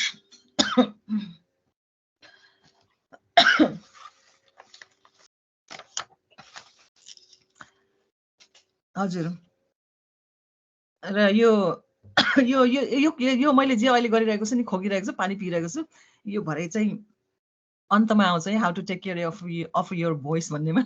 मैले अलिक टेक केयर गरिनँ। हजुर, अनि अब अलिकति एम्पाथी भनेपछि भावनात्मक रूपमा चाहिँ सहानुभूति जनाउने होइन, यु आर नट अलोन भन्ने कसैलाई, र हमदर्दी जनाउने कि उसको लागि सहयोग पनि गर्ने, यो चाहिँ हुनुपर्छ। र यो भयो एउटा चाहिँ पावर अफ लिसनिङको पावर है, कसरी चाहिँ हामी हाम्रो लिसनिङ पावरलाई बढाउन सक्छौँ। र यो लिसनिङ पावर बढाइसकेपछि बल्ल त्यसपछि अरू हामीले चिज गर्न सक्छौँ। कस्तो भने त्यो एउटा हेबिट गर्नुपर्ने, कसैको बानी हुन्छ ओभरटक गर्ने कि त्यो लिसनै नगर्ने, सुन्दै नसुन्ने, र त्यस्तो मान्छेबाट सबै टाढा भाग्छन्। त्यसैले गर्दाखेरि सुन्नु सबभन्दा ठुलो कुरा, कम्युनिकेसनको सबभन्दा ठुलो टुल्स, इम्पोर्टेन्ट टुल्स चाहिँ लिसनिङ पावर हो भन्छु म है। र यस्तै गरिकन हाम्रो अब अडियन्सहरू, आफ्नो अडियन्सलाई अघि पनि हाम्रो अन्य वक्ताहरूले भनिसक्नु भएको छ, आफ्नो अडियन्सलाई चिन्नुपर्छ भनेर। अब अडियन्सहरू थुप्रै थरीका हुन्छन्, विभिन्न सांस्कृतिक ब्याकग्राउन्डबाट आएका हुन्छन् होइन। अघि भनिहालेँ, कोही एक्सट्रोभर्ट, इन्ट्रोभर्ट, अनि कोही चाहिँ अब डाइभर्स कम्युनिटीबाट हुन्छन् होइन। अब एलजिबिटी छ, एलजिबिटी प्लस कम्युनिटीहरू छ होइन, समलिङ्गी हुन्छन् कोही, र यो आफ्नो आफ्नो डाइभर्सिटी त्यहाँनिर छ। र यस्तै गरिकन विभिन्न पर्सनालिटी ट्रेड पनि हुन्छ। अघि मैले दुईटा एक्सट्रोभर्ट, इन्ट्रोभर्ट अनि बिचको भने, तर यसमा अब साइकोलोजिस्टको हिसाबले साइकोलोजिकल्ली भन्ने हो भने चाहिँ पर्सनालिटी टाइप्स अझै धेरै छन्। मेन आई थिङ्क 5-6वटा कतिवटा मेन छन्, तर त्यसमा पनि मैले त्यो दुईटा इक्जाम्पल मात्रै दिन खोजेको हो। र जेनेरेसनहरू पनि डिफ्रेन्ट हुन्छन्। जस्तो तपाईँको अडियन्स कुन जेनेरेसनको छ होइन। यो जेनेरेसन भनेपछि अब तपाईँ हामीले धेरैले चाहिँ अब हामी प्राय जसो अहिले हामी यहाँ हुनु भएकोहरू प्राय जेनेरेसन एक्स अनि जेनेरेसन वाई, मिलेनियलहरू धेरै हुनुहुन्छ होला है। हामीलाई अहिले सुन्दै गर्नु भएको कम्ती जेनेरेसन जेड पनि हुनुहुन्छ होला। र यो जेनेरेसन तपाईँले भन्दै गर्नुभएको अथवा तपाईँले जसलाई कुरा सुनाउनुहुन्छ ऊ कुन जेनेरेसनको हो त? बेबी बुमर्स हो कि होइन। अब साइलेन्ट जेनेरेसन भनेपछि त बाजे बोजूहरू पढ्नुभयो होइन, उहाँहरू अब धेरै उहाँहरूलाई चाहिँ नजिक हुनुपर्छ, धेरै उहाँहरूसँग ह्युमनली कन्ट्याक्ट हुनुपर्छ। हामी उनीहरूको आनी बानी चिनेर हामीले चाहिँ त्यो गर्नुपर्ने हुन्छ, कम्युनिकेसन गर्नुपर्ने हुन्छ। अब बेबी बुमर्सहरू जस्तो 1946देखि यता दोस्रो विश्वयुद्धताकादेखि पछाडिका जेनेरेसन, 1964 टु कतिले 67सम्म भन्छन्। र त्यो बिचको जेनेरेसनहरू भए उनीहरूले कस्तो चाहन्छन् होइन, उनीहरू एकदम हार्ड वर्किङ इन्डिभिजुअलहरू हुन्छन् र एकदमै लोयल पनि हुन्छन्। टिभी प्रोग्राम तपाईँले उहाँ यो बेबी बुमरहरूले नै एउटा टिभी प्रोग्राम हेरेपछि त्यसप्रति यति लोयल हुन्छन् कि त्यही हेरेकै गर्छन् होइन। त्यो सो काममा पनि लोयल हुन्छन् उनीहरू, र उनीहरूको आफ्नो तरिका हुन्छ कम्युनिकेसन गर्ने। बढी उनीहरू चाहिँ भेटघाट गरेर बोल्ने, गफगाफ गर्ने, प्रत्यक्ष कम्युनिकेसन गर्ने गर्छन्। उनीहरूलाई चाहिँ बोल्न पनि मजाले पर्छ। तपाईँको कस्टमर बेबी बुमर्स ग्रुपको पर्नुभयो भने उहाँहरूसँग चाहिँ धेरै बोल्नुपर्छ। हजुर, मजाले कम्युनिकेट बोलेर गर्नुपर्ने हुन्छ। यस्तै जेनेरेसन एक्स भयो, अब 1965 टु 67 पछाडि 1980सम्मका भए जेनेरेसन एक्स। उनीहरू एकदमै इन्डिपेन्डेन्ट हुन्छन् होइन, फ्लेक्सिबल पनि हुन्छन्, र एकदमै यो टेक्नोलोजीमा एकदमै अगाडि हुन्छन्। टेक्नोलोजी अलि यो जेनेरेसन एक्सको अगाडिका व्यक्तिहरू भन्दा पनि पछाडिका मानिसहरू एकदमै टेक्नोलोजीमा असाध्यै फरवर्ड हुन्छन्, र नयाँ कुरा उनीहरू एकदम सिक्न पनि मन पराउँछन्। र पर्सनालिटी हेर्दै जाने हो भने यस्तो हुन्छ जेनेरेसन वाइजको। अब जेनेरेसन वाई भनेको 1981 पछाडिको 1996-7सम्मको परे, र उनीहरू भनेको चाहिँ एकदमै च्यालेन्ज गर्ने खालका हुन्छन् होइन। अनि मिनिङफुल वर्क खोज्छन्, क्रिएटिभ स्किल उनीहरूमा चाहिन्छ, क्रिएटिभनेस उनीहरू खोज्छन्, र आफूलाई पहिचान गरेर त्यसमा आफूलाई के मनपर्छ त्यसमा एकदमै ग्रो गर्ने उनीहरू हुन्छन्। यस्तो प्रकारका हुन्छन्। अलिक काममा अलिकति रिल्याक्स गर्ने खालको र कतिपय चाहिँ यस्तो गल्ती भएको छ भने अथवा तपाईँको आफ्नै अब परिवारमा पनि यो छन् भने जेनेरेसन वाइ छन् भने उनीहरूले चाहिँ च्यालेन्ज गरिहाल्छन् यो किन भनेर उनीहरू सोधिहाल्छन् होइन। अब त्यसपछि जेनेरेसन जेड उनीहरू पनि अगाडिको त त्यस्तै हुन्छन्, सोसियल मिडियामा अत्यधिक हराउने हुन्छन् उनीहरू। र स्पिकर उनीहरू पनि एकदमै आफ्नो माइन्ड स्पिक गर्छन् कि यो जेनेरेसन जेडले पनि स्पिक देयर माइन्ड्स होइन। उनीहरूले अलिकति रेबलेस पनि हुन्छन् र यो अब सोसियल मिडियामा अत्यधिक उनीहरू कम्युनिकेट गर्छन्, उनीहरूको कम्युनिकेसनको माध्यम नै सोसियल मिडिया। यो यङ्गर जेनेरेसनहरूलाई चाहिँ हामीले कम्युनिकेट गर्नको लागि चाहिँ सोसियल मिडिया उनीहरू जो जतिले चाहिँ सोसियल मिडिया मन पराउँछन् उनीहरू सोसियल मिडिया मार्फत नै प्लेटफर्महरू सोसियल प्लेटफर्म मार्फत नै जस्तो इन्स्टाग्राम भए होइन अथवा अरू नै फेसबुक मार्फत हुन्छ कि अरू नै कम्युनिकेसनको माध्यमबाट इमेल गरेर हुन्छ कि उनीहरूसँग सम्पर्कमा हुनुपर्ने हुन्छ। अलि अघिल्लो जेनेरेसनलाई इमेल मनपर्छ भने अलि पछिल्लो जेनेरेसनलाई चाहिँ फेरि यो कम्युनिकेसन गर्दाखेरि उनीहरूलाई सोसियल मिडिया चाहिन्छ। र यस्तै गरिकन अब अझै अहिले त झन् एकदम टिकटकको जमाना आइसक्यो होइन। पछाडिको जेनेरेसन अल्फा टिकटकमा गइसकेको छ, एकदमै भर्खरका यङ्स्टरहरू अहिले पछिल्लो जेनेरेसन। र यो टिकटकको माध्यमबाट पनि धेरै कुरा उनीहरूलाई भन्न सकिन्छ। सो आफ्नो अडियन्सलाई पहिला चिन्नु पर्यो, तपाईँ कोसँग कम्युनिकेट गर्न चाहनुहुन्छ, कसलाई चाहिँ के भन्न चाहनुहुन्छ हो यो सबै पर्सनालिटी ट्रेट। अब कुनै मान्छे इन्ट्रोभर्ट छ भने त्यस्तै क्वाइट ठाउँमा लगेर भन्नु पर्यो अथवा त्यस्तै प्रकारले उसलाई भन्नु पर्यो। अब कोही चाहिँ एकचोटि भन्ने बित्तिकै बुझ्छन् होइन, कोही अलिकति बुझ्न उनीहरूलाई अलिकति गाह्रो हुन्छ, कोही चाहिँ अब अलिकति इन्डक्टिभ थिङ्कर्स भन्छ नि, अलिकति कस्तो पनि उनीहरूलाई घुमाइफिराइकन भन्नुपर्छ, राम्रोसँग बुझाउनुपर्छ, अलिकति रिजन चाहिन्छ उनीहरूलाई, एक्सपिरियन्स पनि गर्नुपर्ने हुन्छ उनीहरूले, त्यस्तै तरिकाले उनीहरूलाई सम्झाउनु पर्ने हुन्छ। र यस्तै गरिकन अर्को चाहिँ डिडक्टिभ थिङ्कर्स अलिकति लोजिकल पर्सन हुन्छन्, अलिकति स्ट्रङ उनीहरू चाहिँ कन्क्लुजन उनीहरूलाई बताउनु पर्ने हुन्छ, गएर सिधै भन्नुपर्ने हुन्छ उनीहरूलाई चाहिँ, घुमाइफिराइ भन्नु पर्दैन। हो यस्तो तरिका अडियन्स हेरिकन मात्रै हामीले चाहिँ कम्युनिकेट गर्नुपर्ने हुन्छ। र यो अडियन्सको हाम्रो अघि पनि हाम्रो हुन त यहाँहरूले अगाडि भनिसक्नु भएको छ, तर मैले अलिकति यसलाई मैले जानेको कुरा अलिकति एक्सप्लेन गर्न मात्रै खोजेको हुँ है। अब नेक्स्ट स्लाइडमा हामी सर्छौँ, अलिकति समय मैले लिएँ तपाईँहरूको। ओके, अब कम्युनिकेसनको लागि हामीले स्किल डेभलप गर्नको लागि के गर्न सकिन्छ त भन्ने कुरा हाम्रो अघि नै पनि भनेको भए पनि मैले चाहिँ फेरि यसलाई अलिकति रिपिट मात्रै तर नेपालीमा गर्दैछु जस्तो है। र अब मैले यहाँ माथि लेखेको कुरा पढ्नुभयो होला, प्र्याक्टिस मेक्स म्यान पर्फेक्ट भन्छन्, तर मैले चाहिँ अगाडि प्रिपेयर पनि थपिदिएको छु, प्रिपेयर एन्ड प्र्याक्टिस मेक्स म्यान पर्फेक्ट। हजुर, र यसको लागि चाहिँ के गर्नु पर्यो, अब कम्युनिकेसन संवाद स्किल यो एउटा कला हो, यसलाई डेभलप गर्नको लागि हामीले पनि मैले पनि त्यत्तिकै यो डेभलप भएको छैन, म पनि रेडियोमा रेडियोको बारेमा केही नजानिकन त्यहाँ प्रवेश गरेको हुँ र त्यहीँ गएर यो स्पिकिङ जुन कला नै भनौँ होइन, यो तरिका यसलाई चाहिँ मैले त्यहाँनिर गएर डेभलप गरेको हुँ। कसरी भन्दाखेरि प्र्याक्टिस प्र्याक्टिस प्र्याक्टिस रिहर्स होइन, त्यो सबै त्यही नै आउँछ। र अब तपाईँले भन्न खोज्ने कुरालाई अब कसलाई भन्न खोज्नु हुने त आइडेन्टिफाई गर्नुभयो, अब कसरी भन्ने हो त, कसरी प्रिपेयर गर्ने हो, के भन्ने हो आदि इत्यादि। सबभन्दा पहिले चाहिँ आइडिया हो, ब्रेन स्टोमिङ आइडियाहरू मान्छेको हुन्छ, आउँछ कि धेरै के आउँछ माइन्डमा। कहिलेकाहीँ त्यो माइन्डमा आएको कुरो चाहिँ पेपरमा लेख्नुपर्छ। हजुर, सबै लेखेर त्यहाँ राख्नुपर्छ, अनि त्यसपछि त्यसबाट छान्नुपर्छ कि आफूलाई के चाहिन्छ, फिल्टर गर्ने हो। यस्तो ब्रेन स्टोमिङ आइडियाहरू चाहिँ कि बिहान आउँछ कि राति पनि आउँछ, अथवा कसैले दिउँसो बसिराख्दा नै आउँछ, त्यो लेखिहाल्नुपर्छ पेपरमा, त्यसपछिबाट चाहिँ छान्ने हो, फिल्टर गर्ने। हजुर, र त्यही नै हो हाम्रो कन्टेन्ट। कन्टेन्ट इज किङ भनिन्छ है। र यो कन्टेन्ट इज किङ भनेर चाहिँ बिल गेट्सले भन्नुभएको है, माइक्रोसफ्ट। हजुर, माइक्रोसफ्टका अब मालिक भन्नु पर्यो, बिल गेट्सले हो यो चाहिँ लेख्नु भएको। पहिला उहाँले 1996मा यो प्रकाशित गर्नुभएको उहाँको एउटा लेख हो यो पुस्तक। र कन्टेन्ट इज किङ भनेपछि भनेर उहाँले चाहिँ आफ्नो माइक्रोसफ्टको बारेमा चाहिँ उहाँले चाहिँ पहिले यो आइडिया ल्याउनुभन्दा अगाडि यो आइडिया चाहिँ उहाँले यसरी पब्लिस गर्नुभएको थियो है। र हो यसरी विभिन्न तरिका हुन्छन्, माध्यम हुन्छन् पब्लिस गर्ने, र त्यो आइडिया नै अहिले हेर्नुहोस् त हामीले यही चलाइरहेछौँ होइन र, यो कम्युनिकेट गर्नको लागि यो जुम यो टिम सबै यही चलाइरहेको छौँ। सो त्यो उहाँको कन्टेन्ट हो नि त, एकदमै राम्रो आइडिया उहाँले ल्याउनु भएको हो र त्यसैको फाइदा हामीले अहिले लिइरहेको छौँ। र यस्तै ब्रेन स्टोमिङ आइडियाहरूमा एउटा सेलेक्सन गर्ने हो तपाईँको अडियन्सलाई हेरिकन। र अडियन्स को हो भनेर त्यो अघि हामीले जानिसकेपछि अब तपाईँको आइडिया जति आएको जति सेलेक्सन गरेर फिल्टर गरेर छान्ने कुन चाहिँ कसरी भन्ने, अनि त्यसपछि होमवर्क गर्ने, त्यो आइडियाको बारेमा होमवर्क गर्ने, रिसर्च गर्ने, स्टडी गर्ने, के हुन्छ सोधपुछ गर्ने, कसरी हुन्छ।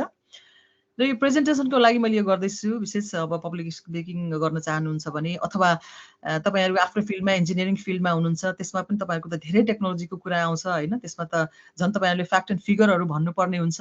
र यो होमवर्क, रिसर्च, स्टडी अनि त्यसपछि चाहिँ ड्राफ्ट गर्ने फ्याक्ट एन्ड फिगरहरूलाई राखेर, नत्र भने तपाईँको कुरा कसले पत्याउने होइन, पत्याउँदैन त्यत्तिकै आएर भन्यो भने। र त्यसमा चाहिँ तपाईँले एकदम सही कुरा देखाउनु भयो, यो हो है अहिलेको रिसर्चले यो भनेको छ, अथवा यो हो फिगर, फ्याक्ट चाहिँ हो भनेर भन्नुभयो भने बल्ल पत्याउँछन्। त्यसले गर्दाखेरि कम्युनिकेसनमा यो एउटा इम्पोर्टेन्ट कुरा पनि हो। र अर्को चाहिँ अब रिहर्स, प्र्याक्टिस प्र्याक्टिस प्र्याक्टिस। हजुर, र प्रिपेयर गरिसकेपछि रिहर्स गर्न जरुरी हुन्छ, प्र्याक्टिस गर्न एकदमै जरुरी हुन्छ। यो प्र्याक्टिस कसरी गर्ने अब नेक्स्ट म फेरि राउन्डमा भन्छु। र त्यसपछि चाहिँ अब प्र्याक्टिस कसरी गर्ने भन्दाखेरि अब अलिकति बोल्न अप्ठ्यारो हुन्छ, अरू मान्छेसँग डर लाग्छ भनौँ न होइन, अप्ठ्यारो महसुस हुन्छ बोल्नु भएको छैन भने चाहिँ अब ऐना हेरेर भन्छन् होइन धेरैले। त्यो अब तपाईँले यसो खोज्नुभयो भने ऐना हेरेर प्र्याक्टिस गर्ने, ऐना हेरेर भन्छन्। अनि कस्तो भने यो कुर्सीहरू राखेर घरमा अथवा ऐनाहरू वरिपरि राखेर अथवा कुर्सीहरू राखेर प्र्याक्टिस गर्ने भनिन्छ। हो, त्यो पनि गर्न सकिन्छ, तर अझै पनि तपाईँ फिजिकल्ली पनि गर्न सक्नुहुन्छ। त्यो कसरी एकछिनमा हुन्छ। त्यसपछि अब प्र्याक्टिस गरेपछि त मेसेज डेलिभर गर्ने हो। मेसेज डेलिभर गर्ने बेलामा ध्यान दिनुपर्ने कुराहरू पनि थुप्रै नै हुन्छ। ओके, अब हामी नेक्स्ट स्लाइडमा जाउँ है। हजुर, त्यसमा हजुर अब यो मेसेज डेलिभर कसरी गर्ने हो त, डर लाग्छ कतिलाई होइन। र यो पब्लिक स्पिकिङको यो फियर भन्ने कुरा चाहिँ अब डर भनेको नि विभिन्न व्यक्तिलाई विभिन्न थरीको हुन्छ। मन नपर्ने कुरा वास्तवमा हामीलाई त्यतातिर जान डर लाग्छ है, एक्चुअली म त्यो भन्छु। फोबिया भन्नु भन्दाखेरि पनि कति मन पर्दैन हामीलाई कति कुराहरू, त्यतातिर जान मन लाग्दैन, डर पनि लाग्छ मन नलाग्ने ठाउँमा जानको लागि। र यसलाई चाहिँ अब यसको एउटा मेडिकल टर्म हेर्ने हो भने चाहिँ ग्लोसोफोबिया भन्ने रहेछ, पब्लिक स्पिकिङसँग डराउने व्यक्तिलाई चाहिँ होइन, डराउने। जो अब डर भनेपछि कस्तो भने यसले चाहिँ पक्का तपाईँ हाम्रो मुटु ढुकढुक ढुकढुक गर्ने, अनि त्यसपछि अब सासै फेर्न गाह्रो हुने है, त्यो एन्जाइटी सृजना गर्छ यसले। यो भनेको एउटा फोबिया भयो। अब मान्छेलाई चाहिँ कतिलाई सानो कोठामा बस्दाखेरि डर लाग्छ होइन, कतिलाई आगोसँग डर लाग्छ, कतिलाई भिडभाडमा डर लाग्छ, कतिलाई चाहिँ फेरि पानीसँग डर लाग्छ होइन, यस्तै यस्तै हुन्छ, थुप्रै धेरै फोबियाहरू हुन्छन्। तर के हामीले यससँग अब डराएर भयो त, यसलाई ओभरकम गर्न सकिन्छ? पक्कै पनि सकिन्छ ओभरकम गर्नको लागि। तर त्यतातिर जानुभन्दा अगाडि अब म फेरि यहाँहरूबाट नै आइडिया माग्नु पर्यो है। अब यसलाई ओभरकम गर्नको लागि हामी के गर्न सक्छौँ होला त, अलिकति इन्टरेक्सन पनि गरौँ। सायद तपाईँहरूलाई बोर पनि भयो होला है मैले एक्लै यो भनिरहँदाखेरि, अलिकति इन्टरेक्सन पनि गरौँ। सायद कम्युनिकेसनको सबभन्दा ठुलो चिज हामीले गर्नु पनि पर्छ। हजुर, अब यसो मेसेजमा लेख्नुहोस् होला है, च्याटमा लेख्नु भए पनि हुन्छ, अथवा आफै आएर भन्नु पनि भए हुन्छ। पब्लिक स्पिकिङमा डर हटाउनको लागि हामीले के गर्न सक्छौँ होला त, तपाईँहरूबाट आइडिया लिनु पर्यो फ्लोरबाट। म एउटा सुरु गरिहालेँ है त कोअर्डिनेटरको नाताले, अरूलाई पनि इन्करेजमेन्ट होस् भनेर। सो म पनि अहिले लास्ट 2 इयर्समा चाहिँ धेरै इन्भल्भ भएर अब होइन सोन्युके अरू संस्थाहरूसँग इन्भल्भ हुँदाखेरि चाहिँ अगाडि गएर बोल्नुपर्ने स्थितिहरू धेरै आएको हुँदाखेरि पछि मैले के गर्न थालेँ भन्दाखेरि वाट आइम गोइङ टु से त्यो चाहिँ माइन्डमा चाहिँ एटलिस्ट केही नभने पनि यो भन्छु भनेर त्यो हुन्छ नि माइन्डमा त्यो उस गर्छु कि कुरा गर्छु भनौँ न। अनि त्यसपछि फिजिकल्ली चाहिँ मैले प्र्याक्टिस गर्दिनँ होइन, किन भन्दाखेरि अलिकति अनकम्फर्टेबल हुन्छ मलाई चाहिँ फिजिकल्ली प्र्याक्टिस। तर माइन्डमा चाहिँ आई मेक स्योर वाट आइम गोइङ टु से, के हुन्छ नि आई स्ट्रक्चर त्यो वाट आइम गोइङ टु डेलिभर।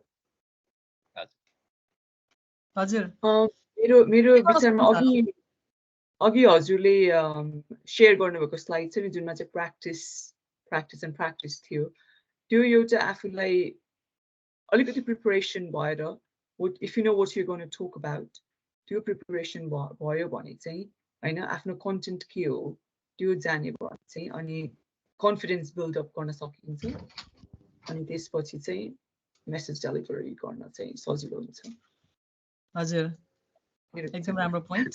अरु मेसेजमा लेख्नु भए पनि हुन्छ च्याटमा, कसले केही लेख्नु भएको छ? तर हामी बोर चाहिँ भएको छैन दिदी, it's really interesting. Thank you very much.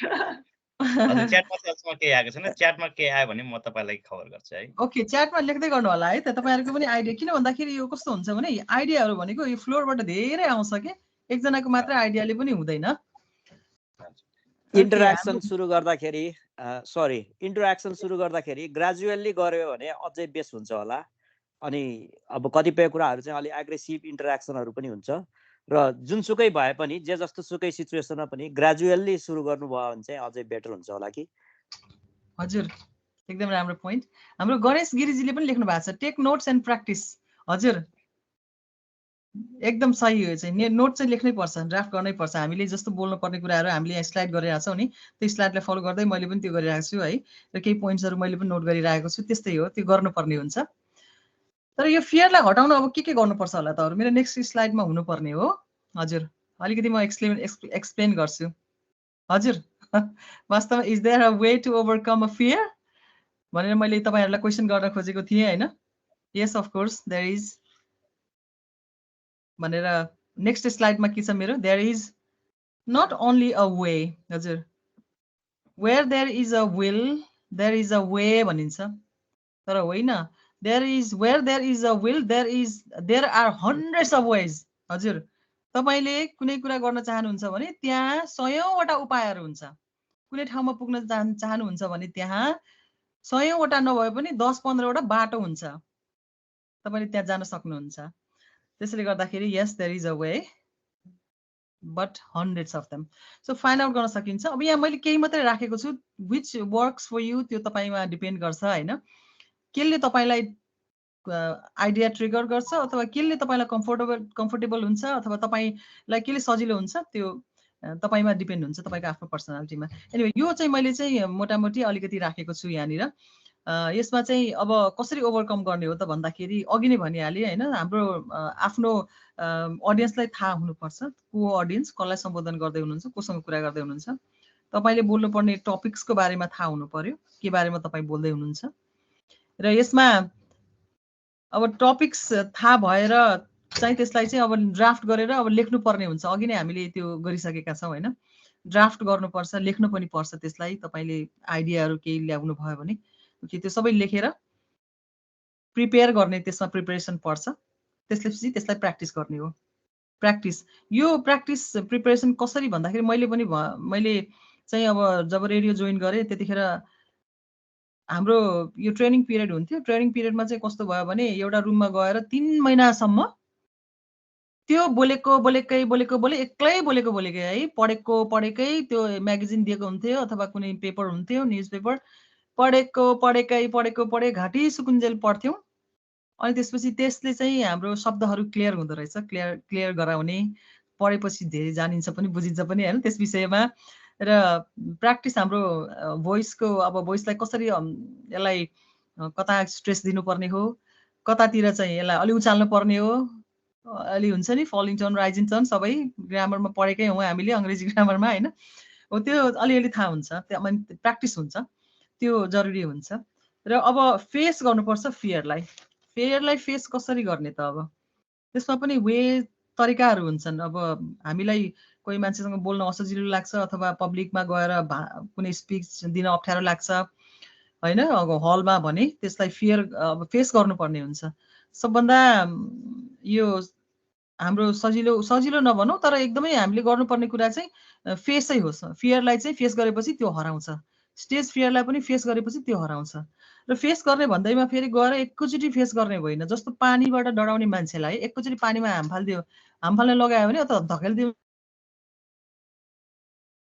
निसासिएर, त्यस्तरी होइन, बिस्तारै बिस्तारै, वान एट अ टाइम हैन। उसलाई अब त्यसलाई पानी पहिला फिल गराउनु पर्यो नि हैन, हो उसलाई पानी फिल गराउनु पर्यो पानीबाट अब जस्तो एकदम गर्मी ठाउँ छ भने चाहिँ उसलाई चिसो पानी पिलाएर हुन्छ कि फिल गर्न लाएर हुन्छ कि अलिअलि खुट्टा भिजाउन लाएर हुन्छ कि होइन एकदम गर्मी ठाउँमा लानु पर्यो जाडो ठाउँबाट अनि त्यसपछि उसलाई पानी फिल गराउन अलिअलि बिस्तारै बिस्तारै होइन अब जस्तो चिसो ठाउँमा छौँ भने चाहिँ उसलाई बाथ टबमा मजाले वार्म गराएर बबल बाथ बनाएर एकदम मिठो बास्ना आउने गरिकन उसलाई एट्र्याक्टिभ बनाएर त्यहाँ अलिकति वार्म गराउनलाई अथवा हात मात्रै डुबाएर हुन्छ कि के गर वे हुन्छ धेरै तरिका हुन्छन् र फेस हामीले चाहिँ अब गर्ने धेरै तरिकाहरूमध्ये यो स्पिकिङमा अथवा कम्युनिकेसनमा फेस चाहिँ कसरी गर्ने त भन्ने कुरालाई यहाँ ध्यान दिन्छौँ त्यतातिर भन्दा पनि र यसमा चाहिँ अब हाम्रो सबै कन्टेन्ट रेडी भइसक्यो सब थोक रेडी भइसकेको छ हामीले सबै त्यहाँनिर के भन्ने कुरा सबै रेडी भइसक्यो लेखि पनि सकेका छौँ स्क्रिप्ट पनि रेडी छ तर त्यहाँ गएर हामीले गर्नुपर्ने अर्को कुरा चाहिँ रिहर्स जुन एरियामा हामी जान्छौँ लाइक तपाईँ हामीले कुन एरियामा गएर स्पिच दिनुपर्नेछ त्यही एरियामा रेक्की गर्ने भने चाहिँ हाम्रो यो टर्मिनल चाहिँ कस्तो हो भने यो मिलिट्री टर्मिनलमा हामीले रेक्की गर्ने भन्छौँ कि प्रायः जस्तो मिलिट्रीमा हाम्रो के गर्नुहुन्छ भने यहाँनिरको सोल्जरहरू चाहिँ के गर्नुहुन्छ भने प्रायः गएर त्यो एरियामा काम गर्नु छ भने चाहिँ पहिल्यै एक टिम गएर रेक्की गर्छन् रेक्की भनेको त्यहाँ गएर हेर्ने अनि त्यहाँ के छ सबै सिचुएसन बुझ्ने इन्भाइरोमेन्ट होइन र रेक्की गर्दाखेरि चाहिँ कस्तो हुन्छ भने त्यहाँ गएर चाहिँ तपाईँ हामी आफ्नै 5वटा सेन्सेसले चाहिँ फिल गर्ने जस्तो तपाईँले हेर्ने होइन त्यहाँको फिल गर्ने अब त्यहाँको त्यो छालाले स्किनले फिल गर्छ त्यहाँको इन्भाइरोमेन्ट तातोपना छ चिसोपना छ त्यहाँको लिसन अब कानले होइन नाकले मुखले अब त्यो सबै हामीले चाहिँ हाम्रो सेन्स 5वटा सेन्स लगाएर त्यहाँ फिल गर्ने त्यहाँको लागि अब त्यतिखेर माइन्डफुल हुने भनौँ न होइन र मैले पनि यस्तै गरेको एकचोटि अब आफ्नै कहानी अलिकति भन्नुपर्दाखेरि चाहिँ मैले पनि स्टेज फियर मैले स्टेज कहिले पनि यो गरे स्टेज चाहिँ कस्तो भने मैले कहिले पनि स्टेज फेस गरेको थिइनँ र एक दिन चाहिँ यही फार्ममा युकेमा हो एकजना अब साथीले भन्नुभयो कि तपाईँले कार्यक्रम गरिदिनु पर्यो है माथि स्टेजमा गएर भन्नुभयो अनि आफूले त कहिले पनि गरेको छुइनँ एकदमै नर्भस अब के भन्ने कुरा भन्ने त प्रिपेयर छ तर अब त्यहाँ गएपछि सबै हराइन्छ नि त फेरि अनि त्यहाँ गएर चाहिँ मैले के गरेँ भने त्यहाँ गएँ अनि त्यसपछि त्यहाँ सबै प्रिपेरेसन हुँदै थियो सबैजना हुनुहुन्थ्यो भोलिन्टियरहरू हुनुहुन्थ्यो अनि सबै कुर्सीहरू थियो म चाहिँ त्यो कुर्सीहरू मान्छेहरू बिस्तारै बिस्तारै आउँदै हुनुहुन्थ्यो भोलिन्टियरहरूले यताउता गरिराख्नु भएको थियो हल टन्नै थियो भनौँ न कुर्सीहरूले मान्छे अलिअलि भोलिन्टियरहरूले र म चाहिँ के गरेँ भने होइन म अब कसरी फेस गर्ने त है गर्नै पर्यो अनि म स्टेजमा चढेँ र स्टेजमा चाहिँ होइन म यो फिल गर्छु अब एकछिन त्यहाँनिर गएर माइक चाहिँ समात्नै पर्यो भनेर अनि माथि गएँ अनि त्यसपछि स्टेजमा गएपछि स्टेजबाट तल हेर्दाखेरि कस्तो फिलिङ हुन्छ एक किसिमको फिलिङ हुन्छ नि त्यो फिल गरेँ कि मैले अनि त्यसपछि त्यो फिल गरेँ अनि अब म अलिकति रिहर्सल गर्नु पर्यो भनेर माइक मागेँ अब एकदम मुटु ढुकढुक ढुकढुक ढुक भइरहेको थियो त्यतिखेर है अनि चाहिँ माइक अन गर्न लगाएर हेलो हेलो माइक टेस्टिङ भने हजुर तर मैले आफ्नै फियरलाई टेस्टिङ गरिरहेको थिएँ त्यहाँनिर वास्तवमा माइक होइन है र आफ्नो फियरलाई चाहिँ फाल्न खोजिरहेको थिएँ कि त्यहाँनिर अनि 1-2 शब्द भने अनि त्यसपछि 1-2 सेन्टेन्स भनेपछि त बल्ल त्यो गयो फियर हो यस्तो प्रकारले चाहिँ आफ्नो चाहिँ रिहर्स गर्न सकिन्छ र यहाँ चाहिँ यो हजुर र मैले त्यसरी आफ्नो फियर हटाएको थिएँ र यसमा चाहिँ अरू चाहिँ के हुन्छ भने अब मेडिटेसन पनि गर्न सकिन्छ रिल्याक्स पनि गर्ने मेडिटेसन गर्ने कतिले अब मेबी मेडिसिन पनि लिन्छन् होला है रिल्याक्स गराउने मेडिसिन हुन्छ दबाई औषधिहरू हुन्छ भनिन्छ सुन्छु मैले तर मैले आफूले चाहिँ त्यो प्रयोग गरेको छैन रेकमेन्ड पनि गर्दिनँ तर अब यसले हेल्प गर्छ भने कतिले गर्छन् पनि प्रयोग पनि गर्लान् होइन मैले लास्ट टाइम हामी सबैले देखेकै हौ होइन हाम्रो यहाँ राजा चार्ल्स तृतीयको कोरोनेसनमा चाहिँ एउटा तरबार बोकेर अगाडि हिँड्ने एकजना महिला हुनुहुन्थ्यो नि पेनी मोर्गन हजुर राजनीतिकै हुनुहुन्छ उहाँले चाहिँ त्यो यस्तो मजाले बोकेर एकदम काम हुनुहुन्थ्यो कि एकदमै काम अनि त्यसपछि त्यो सबै सकेपछि भोलिपल्ट पेपरमा मैले न्युज पेपरमा देखेँ कि उहाँले भन्नुभएको कुरा र उहाँले चाहिँ त्यतिखेर के गर्नुभएको रहेछ भने आफूलाई काम गराउन प्यारासिटामोल खाएर जानुभएको रहेछ हजुर र यो एउटा तरिका मैले उहाँले भन्नुभएको कुरा जस्ट त्यो एक्चुअल कुरा मैले जस्ट सेयर मात्र गरेको बट रेकमेन्ड गर्दिनँ हजुर र काम गराउने कोही साह्रो भयो भने अब डक्टरसँग यसो भन्न सकिन्छ नि माग्न सकिन्छ अथवा फार्मेसीमा गएर त्यो पनि गर्न सकिन्छ त्यो फर्स्ट फियर फेस गर्नलाई है फेरि त्यो बारम्बार लिनु हुँदैन बानी गर्नु हुँदैन फेरि त्यस्तो। र अहिले यहाँ अब फर्स्ट यो पब्लिक स्पिकिङ फियरकै कुरा गरिरहेको छु मैले। र अब यसलाई चाहिँ हाम्रो कस्तो भने मैले अघि भने रिड आउट लाउड होइन, तपाईँले भन्नु खोजेको कुराहरू पढ्नु भयो भने चाहिँ एकदम लाउड स्वरमा पढेकै गर्नु भने तपाईँको स्पष्ट हुन्छ र त्यो फियर पनि हराउँछ। अब ड्रेस पनि त्यस्तै गर्नु पर्यो होइन, तपाईँले आफूलाई सुहाउँदो, आफूले अलिकति हुन त ड्रेस टु इम्प्रेस भनिन्छ, तर त्यो चाहिँ अरूलाई इम्प्रेस गर्न मात्र होइन, आफ्नो सजिलोको लागि पनि लाउनु पर्यो। तर फेरि कस्तो भने वकिल भएको ठाउँमा गएर चाहिँ काम गर्नुहुन्छ र त्यहाँ चाहिँ मजाले टाइसुट त्यस्तै कोट लगाएर गइन्छ नि त होइन, त्यस्तै कपडा लगाएर गइन्छ।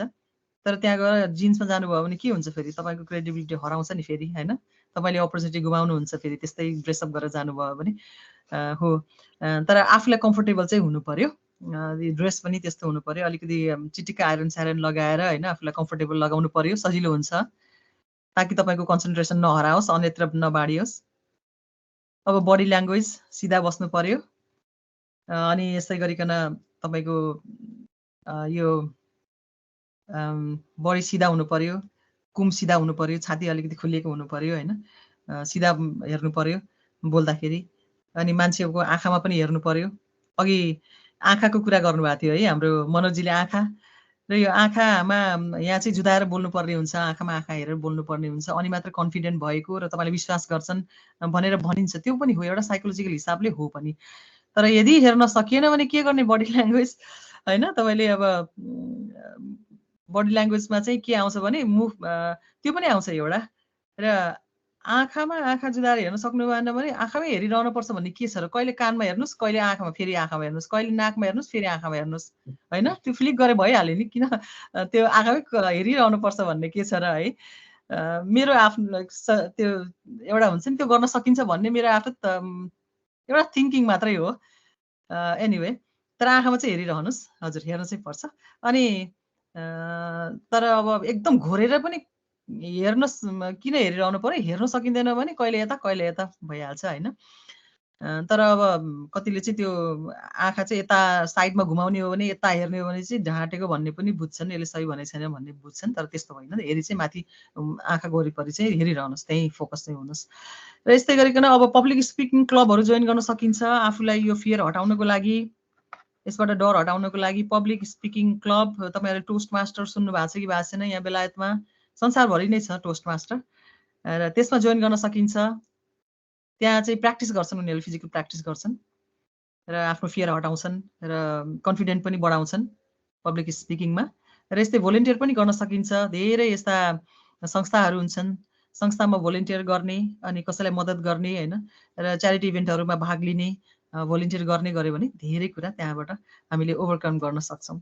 हजुर, ओके, अब मैले कसरी ओभरकम गर्ने भनेर भनिसकेँ। अब मसँग अर्को स्लाइड पनि छ होइन, भोकल प्रिपरेसन। अब म एकदम अन्तिममा छु, तपाईँहरूको समय मैले धेरै लिएँ। अब यसमा चाहिँ भोकल केयर र प्रिपरेसन, यो चाहिँ कस्तो भने पब्लिक स्पिकिङमा भोकलिस्टहरूको लागि, सिङ्गरहरूको लागि, र जो चाहिँ अब स्वरको माध्यमबाट उनीहरूको काम पेसा नै स्वर प्रयोग गर्ने हुन्छ धेरै, उनीहरूको लागि चाहिँ काम लाग्छ। र जस्तो पब्लिक स्पिकिङमा आउनको लागि पनि काम लाग्छ, तपाईँहरू जो साधारणको लागि पनि काम लाग्छ। हाम्रो भोइस भनेको त कम्युनिकेसनको एउटा एकदम स्ट्रङ टुल हो नि त होइन, त्यसैले गर्दाखेरि त्यसलाई एकदमै राम्रो राख्नुपर्छ, बलियो बनाइराख्नुपर्छ, यसलाई चाहिँ अलिक खराब हुन दिनु भएन। अब फ्लूहरूबाट जोगिनै पर्यो होइन, आफूले पहिला स्पिच दिनु छ भने चाहिँ प्रशस्त पानी पिउनु पर्यो, पर्याप्त पानी पिइरहनु पर्छ। तपाईँको भोलि बिग डे छ, तपाईँले केही गर्नुपर्नेछ, भन्नुपर्नेछ, बोल्नुपर्नेछ, कुनै मिटिङमा प्रस्तुत हुनुपर्नेछ भने अब राम्रोसँग सुत्नु पनि पर्यो, नत्र भने तपाईँको भोइस बिग्रिन्छ। सुतेन भने 2-3 दिन नसुतिकन हेर्नुहोस् त, राम्रोसँग निद्रा नपुर्याइकन तपाईँको भोइस हर्स हुँदै जान्छ। हजुर, त्यो। अनि फुड, खानेकुराले नै असर गर्छ। बोल्नुभन्दा अगाडि कुनै स्पिकिङ, तपाईँ पब्लिक स्पिकिङ जाममा जानुहुन्छ, सार्वजनिक ठाउँमा तपाईँले चाहिँ केही भन्नुपर्ने छ, भाषण दिनुपर्ने छ भने चाहिँ खानेकुरा, यसमा हामीले चाहिँ यस्तो रेडियो कर्मीहरू भयो, गायक गायिका, सिङ्गरहरू होइन, यो प्रोफेसनमा लाग्नु भएकोहरूको चाहिँ लागि यो काम पनि लाग्छ, अरूको लागि पनि।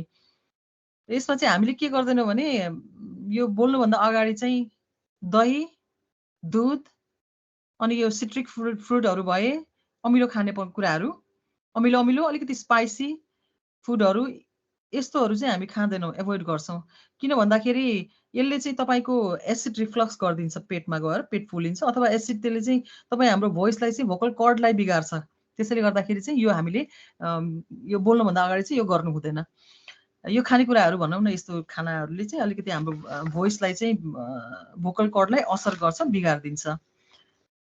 अनि यस्तै अर्को चाहिँ यो हामी चाहिँ अब रेडियोमा बोल्नुभन्दा म मेरै एक्सपिरियन्स कुरा गर्न चाहन्छु होइन। रेडियो बोल्नुभन्दा अगाडि हाम्रो चाहिँ स्वर सुक्नु हुँदैन। यसलाई चाहिँ अब बेला बेलामा पानी पिएर हुन्छ, कसरी हुन्छ, यसलाई हामीले चाहिँ जोगाइराख्नु पर्ने हुन्छ। त्यसैले गर्दाखेरि कम्युनिटीतिर पार्टी फङ्सनतिर जानुभयो भने चाहिँ त्यहाँनिर हामीले अथवा कुनै पनि सिङ्गरहरूले अलिकति सिङ्गरहरू विशेष गरी गायक गायिकाहरू यहाँहरूले अलिकति कम बोलेको पाउनुहुन्छ है। हो, उहाँहरूको चाहिँ के हुन्छ भने स्वर सुक्छ के, सुकेपछि त बिचरा गाउन आएको गाउनै सक्नुहुन्न होइन। त्यसले गर्दाखेरि पनि त्यहाँको अडियन्ससँग उहाँहरू पहिला पहिला भेट्नुहुन्न नि, याद गर्नुभएको छ होला। उहाँहरूले पछाडि पछाडि हुनुहुन्छ, गाएपछि मात्रै भेट्नुहुन्छ, सकेपछि आफ्नो पर्फर्मेन्स सकेपछि मात्रै भेट्ने गर्नुहुन्छ। हो, क्राउडमा चाहिँ के हुन्छ भने जति ठुलो क्राउड भयो, जति आवाज चाहिँ बढी आउने ठाउँ छ, त्यति नै हाम्रो आवाज पनि एकदम ठुलो हुँदै जान्छ। ठुलो बनाउनु पर्ने हुन्छ नि त। डिस्को हलमा पस्नुभयो भने कस्तो हुन्छ, सुनिँदैन नि त है एकअर्काले बोलेको। आफ्नो आवाज त रेज गर्नै पर्यो, भोइस त रेज गर्नुपर्छ। त्यसैले गर्दाखेरि यस्तो क्राउडमा त्यो अब तपाईँको स्पिच दिनुपर्ने छ भने चाहिँ केही दिन अगाडि चाहिँ नजानु होला। त्यो क्राउडमा गएर धेरै धेरै बोल्ने, अथवा जानुभयो भने कम बोल्ने, सानो स्वरमा बोल्ने, हजुर त्यो गर्नुपर्ने हुन्छ। र अर्को चाहिँ भोकल रेस्ट। हजुर, गायक गायिकाहरूले अब भोकलिस्टहरूले चाहिँ त्यो गर्छन्। भोकल रेस्ट भनेपछि चाहिँ यसलाई चाहिँ रेस्ट पनि गर्नुपर्छ। हामीलाई हाम्रो भोकल कर्डलाई रेस्ट दियो भने चाहिँ यसले आराम पाएपछि यो एकदम क्लियर खुला भएर आउँछ र आफूले डेलिभर गर्न खोजेको मेसेज चाहिँ डेलिभर गर्न सकिन्छ। हजुर, हजुर मैले कभर गर्न खोजेको विषय यति नै हो आज जस्तो लाग्यो है मनोजी। मैले अन्तमा चाहिँ यति नै भन्न चाहेँ है। यसमा सायद तपाईँलाई कतिपय कुराहरू काम लाग्यो होला, कतिपय यहाँहरूले अगाडि नै जान्नु भएको चिजहरू होला। मैले रिपिट गरेँ, रिमाइन्ड गराएँ यहाँहरूलाई। र तपाईँहरू इन्जिनियर्सहरू एकदमै कस्तो भने यो कम्युनिकेसन भनेको एक किसिमले टिम वर्क पनि हो। तपाईँ बिना र तपाईँले सुन्नु भएन, मैले बोलेको कुरा भने मैले बोलिरहेको केही कामै लाग्दैन होइन। टु वे कम्युनिकेसन त्यहाँ हुन्छ र यो एक किसिमले टिम वर्क पनि हो, तपाईँ हामी सबै मिलेर गर्ने। त्यसैले गर्दाखेरि यो टिम वर्क तपाईँहरू बिना म यहाँ अहिले बोलिरहेको छु त्यो हुने पनि थिएन, र इन्जिनियर्सहरू बिना रेडियो पनि हुने थिएन। तपाईँहरूले त्यो नबनाउनु भएको भए सायद मैले त्यो बोल्ने मौका पनि पाउने थिएन, र यसरी तपाईँ सामु सायद बोल्न सक्ने पनि थिएन होला। त्यसैले गर्दाखेरि थ्याङ्क यू तपाईँहरू सबैलाई। यसमा तपाईँहरू सबैको हात छ आज यो प्रोग्राम सक्सेसफुल बनाउनमा। धेरै धन्यवाद यहाँहरू सबैलाई। Thank you Asha ji.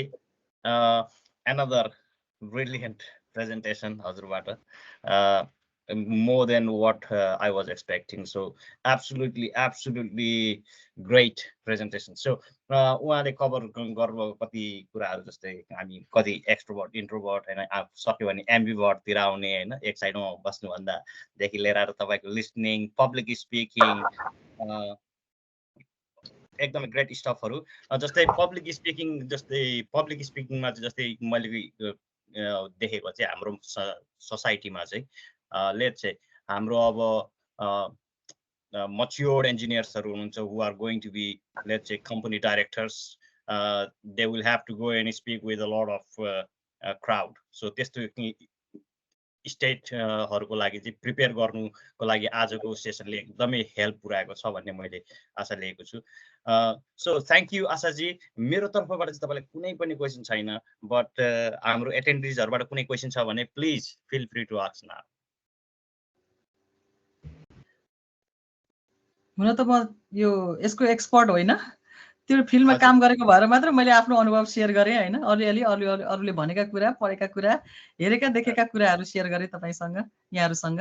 र तपाईँहरूको पनि केही अब यस्तै एक्सपिरियन्स छ भने अथवा केही क्वेसन छ भने चाहिँ and I would like to say again, technical हाम्रो engineering side को question हैन कि related to communication Hahn, public speaking गर्दाखेरिको fear को control देखि लिएर आएर अघि भन्नुभयो listening power, audience चिन्ने तपाईको हैन, are you speaking to your apprentice Hahn, or you are speaking to your director, ministers, local authority, how do you deal with that?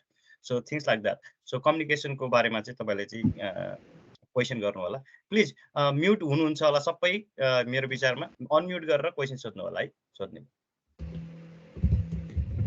Well, I just a quick one. Thank you very much, Asaji, for the presentation. It was very, very interactive and a lot of fun as well. I really enjoyed it. On the public speaking komate, it is very hard. I'm not a very extroverted, well, it depends where I'm at. But in a professional world, I'm not very extrovert because I always feel like what the good at around, you know. On this, but so you public speaking ko lagi चाहिँ I've got a lot of tips now right now. अरु कुरा गरे जस्तो, अरु कुराको fear, how did I deal with it? त्यो नै नजरले हेर्नु पर्यो हैन. So a lot of good tips from you. So thank you very much. Thank you Rekha ji. हाम्रो मेसेजमा के आइरहेको छ कि?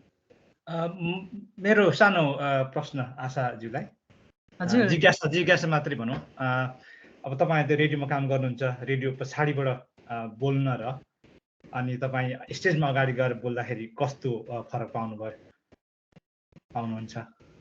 हजुर, रेडियो भनेपछि एउटा कोठाभित्र बोल्छौँ हामी हैन, र त्यो कोठाबाट चाहिँ अब बोल्दाखेरि चाहिँ एकदमै सजिलो हुन्छ। हामीलाई कसैले देखिरहेको हुँदैन, एकदम सजिलो लाग्छ। पहिला सुरुमा त प्र्याक्टिस गरेपछि त्यो सजिलै भयो गर्दाखेरि मेरो अनुभवमा हैन।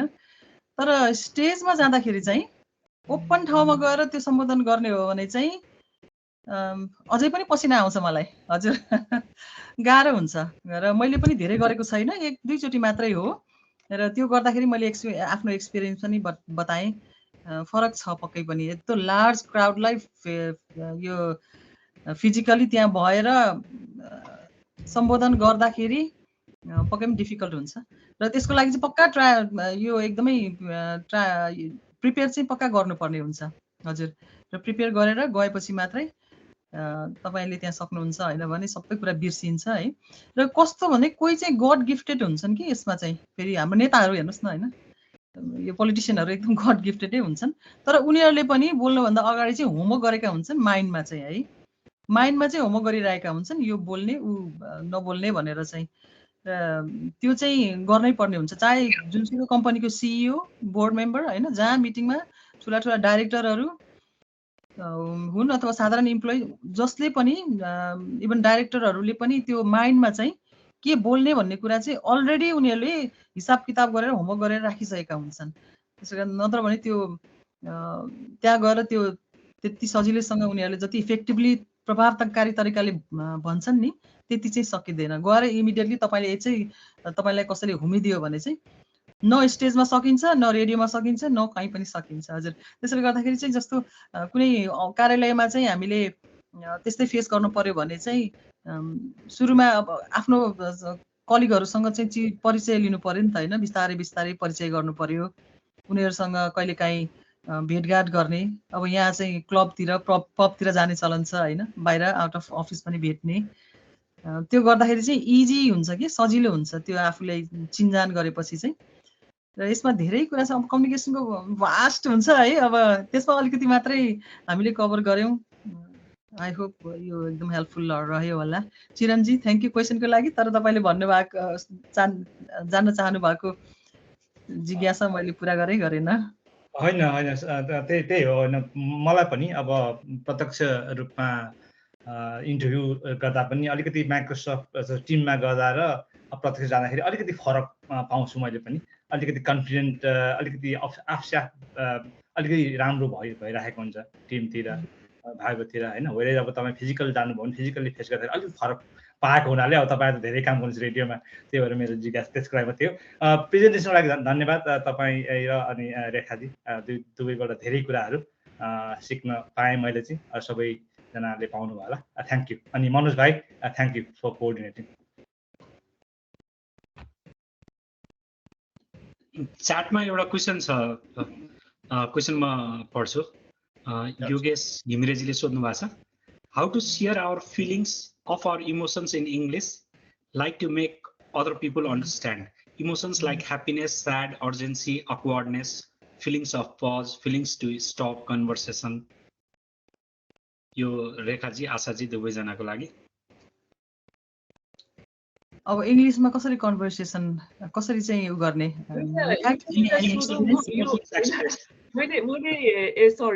मैले जान्न खोजेको चाहिँ यो पर्सनल सिचुएसनमा हो कि प्रोफेसनल सिचुएसनमा हो? योगेशजी क्लियर गरिदिनुहुन्छ? हजुर, बोलेर नै एकचोटि क्वेसन गर्दा पनि बेटर हुन्छ होला। म पनि अलिकति कन्फ्युज भएँ। पज चाहिँ बेला बेला हामी भइन्छ थिङ्किङ प्रोसेसमा। हजुर, ल एकदम नमस्कारहरू सबैजनालाई। मैले नयाँ ग्रुपमा भएर पनि होला मेरो अलिक कन्भर्सेसन मैले भन्नु खोजेको हजुरको साउन्ड अलिकति कम आएको हो कि?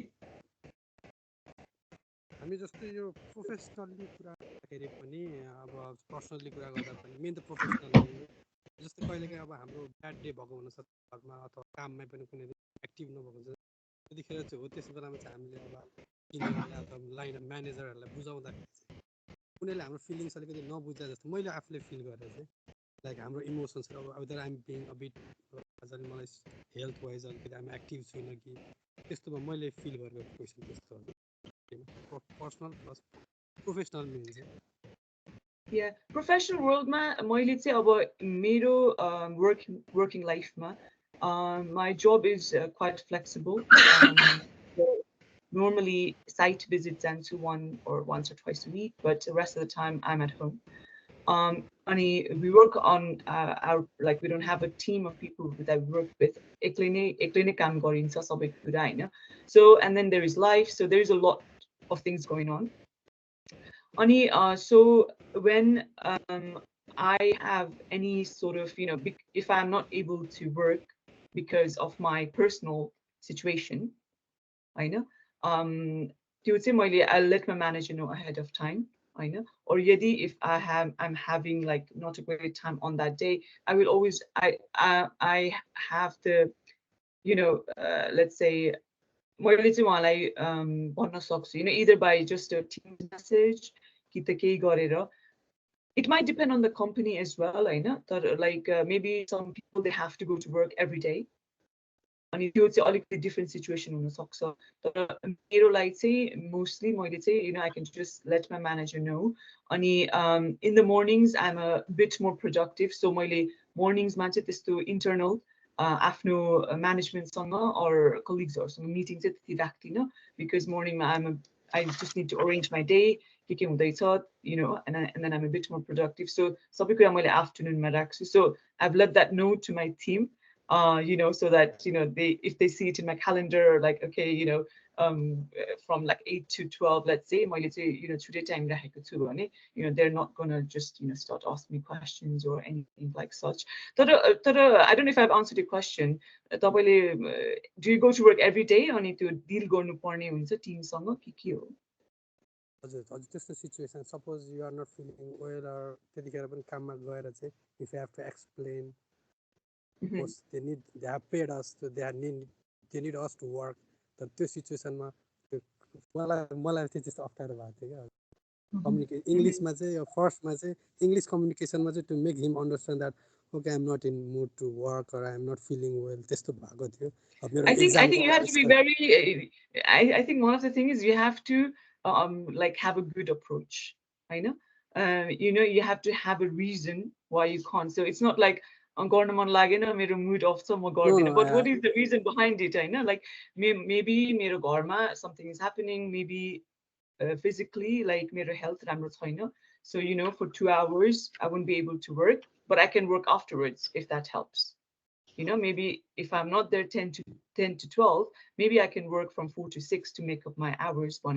Clearly, specify it might help. Does this facial expression and hand expression is related to like verbal communication? This direct your emotions like express does this affect? This last question. I will leave that to Asaji. I think she's more experienced in that. म होइन experience त होइन, तर पनि कस्तो भने यो कार्यालयमा काम गर्ने ठाउँमा जहाँ पनि केही न केही भइरहेको हुन्छ र त्यो सबै ठाउँमा हुन्छ, एक ठाउँमा मात्रै होइन। र यसमा चाहिँ के हुन्छ भने आफ्नो आफ्नो डिपार्टमेन्ट हुन्छ। तपाईँहरू काम गर्ने ठाउँमा ह्युमन रिसोर्सेस डिपार्टमेन्ट छ होला होइन। पहिला आफूलाई के समस्या परेको छ भने लाइन म्यानेजरलाई भन्ने, अङ्ग्रेजीमा भन्न गाह्रो हुन्छ भने आफूले जे जति अङ्ग्रेजी आउँछ त्यतिमै भन्ने, अथवा कसैलाई लेख्न जान्नेलाई लेखेर लगेर दिने कि चाहिँ इमेल गरिदिने होइन। आफूले भन्न खोजेको कुरा आफूले एकदम राम्रोसँग एक्सप्रेस गर्नलाई चाहिँ गाह्रो भयो भने इमेलमा हालिदिने उसलाई, लाइन म्यानेजरले। अनि त्यसपछि ह्युमन रिसोर्सेस तपाईँहरूको एचआर डिपार्टमेन्ट हुन्छ, एचआर डिपार्टमेन्टमा गएर चाहिँ सिधै भन्ने मलाई यस्तो भयो, हजुर मलाई यस्तो गर्नुपर्छ, म यस्तो यस्तो कारणले गर्न सकिनँ, अथवा उनीहरूलाई आफूले भन्न नसके लेख्ने हो। अनि लेखेर कसैले लेख्न लगाएर चाहिँ हाल्ने त्यहाँनिर उनीहरूलाई पठायो भने चाहिँ ए यो मान्छेलाई यस्तो समस्या भएको रहेछ है भनेर उनीहरूले चाहिँ हेर्छन्। र यो चाहिँ कस्तो भने एउटा वेलबिङको कुरा पनि आउँछ कि यसमा। ह्युमन रिसोर्सेस डिपार्टमेन्टले चाहिँ हेर्छ त्यो, हामी कहाँ पनि हुन्छ, हामीलाई केही समस्या पऱ्यो भने त्यहाँ जाने हो र भन्ने हो। अनि यदि सुनिएन जस्तो लाग्यो भने, आफ्नो कुरो कसैले सुनेन जस्तो लाग्यो भने चाहिँ उनीहरूलाई भन्नुपर्छ फेरि मैले भन्न खोजेको कुरा सुने जस्तो लागेन, तिमीहरूले सुने जस्तो लागेन, वाइ भनेर क्वेसन गर्नुपर्छ कि। आफूले भन्न खोजेको कुरा अघि चाहिँ क्लियर त्यहाँनिर गएर भन्नुपर्छ। मैले एउटा स्टोरी चाहिँ यहाँनिर जोड्न खोजेँ यसैमा चाहिँ। स्टोरी होइन, वास्तवमा यो वास्तविक कुरा हो। यो चाहिँ बिबिसीको वेबसाइटमा मैले एउटा भिडियो, सानो सर्ट भिडियो देखेको थिएँ। त्यहाँ चाहिँ पुरा सिइओहरूको अनुभव रहेछ कि। अनि त्यो सिइओहरूको अनुभवमा चाहिँ एकजना महिला सिइओ, उनको कुरा चाहिँ नसुन्ने, बोर्ड मिटिङमा गयो, उनको कुरा भन्न लायो, अरू सबै बोलिदिने, बिचमा अब उनले भन्न खोजेको कुरा नै डेलिभरै गर्न नपाउने कि। उसको आइडिया त उसले सेयरै गर्न पाएन है, भन्न खोजेको कुरा भन्नै सकेछन्, सबैले डिस्टर्ब गर्ने उनलाई नयाँ नयाँ।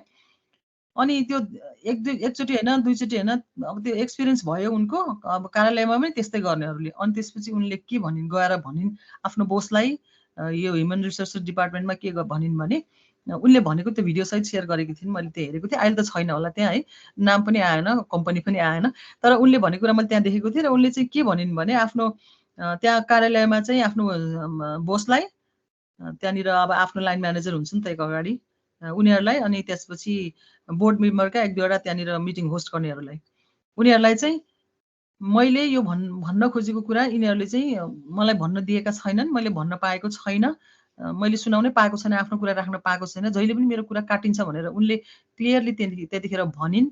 भनेपछि चाहिँ नेक्स्ट टाइम मिटिङमा चाहिँ उनलाई चाहिँ हजुर पालो दिइयो। कोही चाहिँ अब एकदमै बोल्ने हुन्छ नि कि, धेरै बोल्नेहरूले त्यो ओभरटेक गरेकै गर्छन्, ओभरटक गरिदिन्छन् होइन। कोहीले अलिक कम बोल्ने मान्छेहरूले मौका पाउँदैन हो। यस्तोमा चाहिँ भन्नुपर्छ आफूले चाहिँ मैले मौका अलिकति पाएको छैन, अथवा यस्तो भयो, किन मैले भनेको कुरा सुनिएन भन्ने कुरा चाहिँ क्वेसन गर्यो भने उनीहरूले चाहिँ फेरि एकदम त्यसलाई सिरियसली लिन्छन् र तपाईँलाई मद्दत गर्छन्। खालि के हो भने भन्न चाहिँ पर्छ।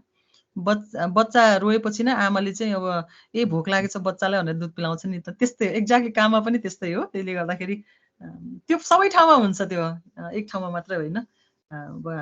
जति ठुलो संस्था भए पनि, जति सानो भए पनि त्यो चाहिँ हुन्छ, तर भन्न चाहिँ पर्यो। हजुर, thank you very much.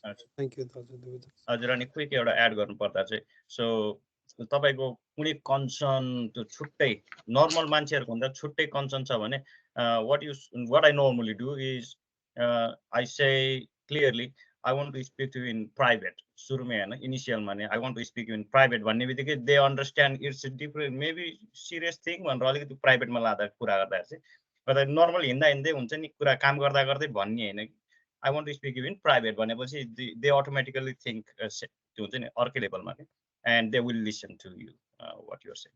Okay, I think that question is answered now. So is there any further question for let's say all of us, Rekha ji, Asa ji, and Stephen? So now we'll go into English mode.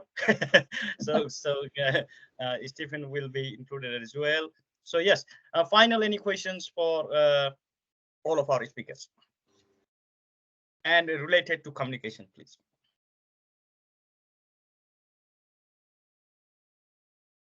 Manoj, I think anyway, Steve, I think has left already. Yeah.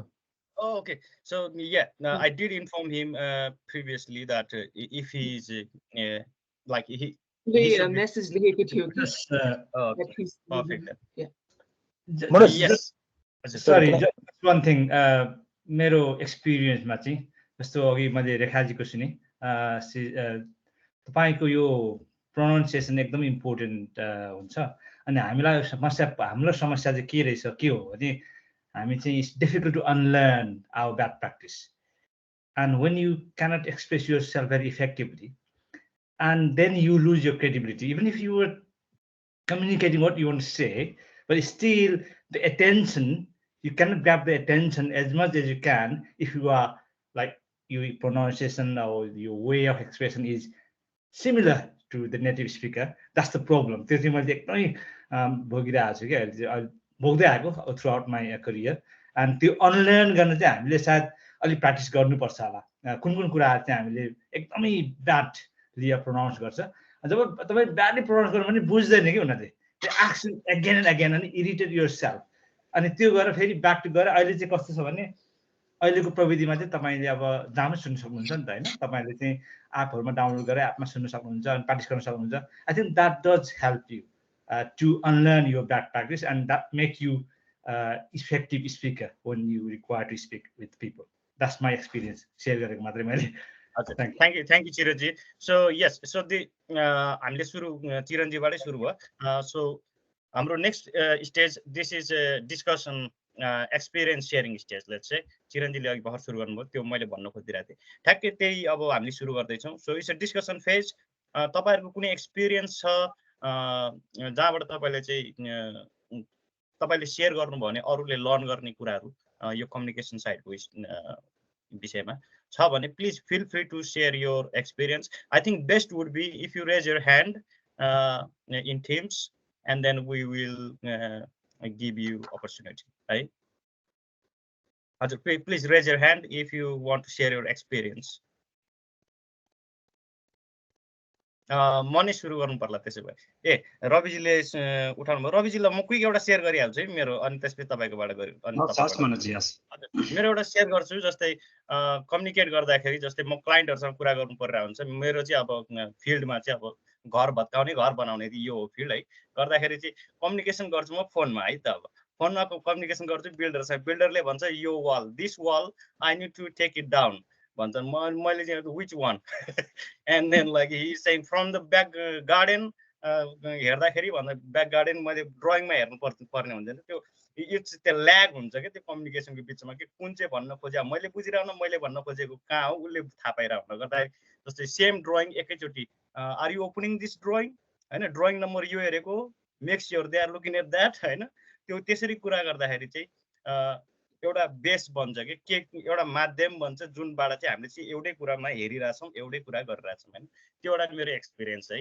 Drying हेर्ने यो number हेरेको तपाईले किन हामीले सबैले धेरै चाहिँ इन्जिनियरहरूले ड्राइङहरू गरेर हुन्छौँ अथवा रिपोर्टहरू हुन्छ हाम्रो डेलिभर गरेको त्यो रिपोर्ट जस्तै are you looking at page number रिपोर्टको पेज नम्बर 60 यो is this what you are talking about हैन त्यस्तो हिसाबमा चाहिँ कुरा गर्नुपर्ने हुन्छ फोनमा राम्रो कन्भर्सेसन भएन भने you can always go into अहिले टेक्नोलोजी गर्दाखेरि WhatsApp you can go into Teams if your company allows अनि हामी यो अनलाइन सेसनहरू क्विक रन गरेर 5-10 मिनट्स क्विक रन गरेर we can solve the problems in that way as well है so that's my one experience so Raviji please तपाईँ मैले पनि एउटा मेरो सानो एउटा एक्सपिरियन्स सेयर गर्न चाहेँ यो कम्युनिकेसनमा आज भनेका सबै कुराहरू आवश्यक छन् र त्यो सँगसँगै एउटा अर्को कुरा के पनि रहेछ त भन्दाखेरि except the challenge take the challenge हामीले कुनै बेला कहीँ केही तरिकाले कम्युनिकेट गर्नु पर्यो भने त्यसलाई हामीले इजिली एक्सेप्ट गर्यौँ भने हामीलाई कम्युनिकेट गर्नको लागि चाहिँ सजिलो हुने रहेछ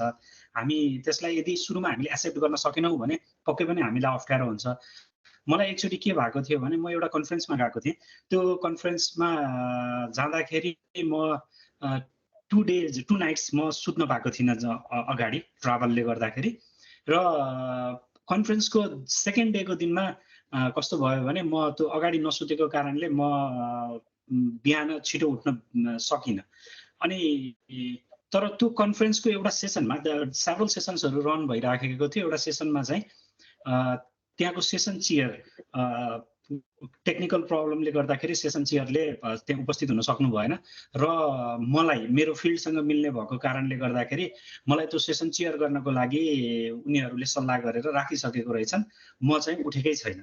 र त्यसपछि म ठ्याक्क कन्फरेन्सभन्दा अलिकति अगाडि म उठेँ र हतार हतार गरेर कन्फरेन्समा गएँ।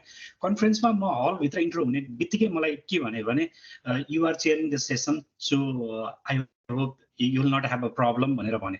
मसँग चाहिँ सेसन चेयर गरेको अनुभव पनि थिएन र मैले इट्स ओके भनेर भने। अनि त्यहाँबाट आर यु फाइन भनेर भने, या आई डु इट भनेर भने। र त्यसपछि मसँग लिटरल्ली 2 मिनट्स मात्रै टाइम थियो र त्यो 2 मिनट्सको टाइममा म आफूलाई प्रिपेयर गराएर अगाडि गएर मैले त्यो सेसन चेयर गर्नुपर्ने अवस्था थियो र अल्टिमेटली मैले त्यतिखेर गर्न सकेँ पनि, किनकि मेरो रिलेटेड फिल्डको पेपर्सहरू भएको सेसन थियो। म अगाडि गएँ।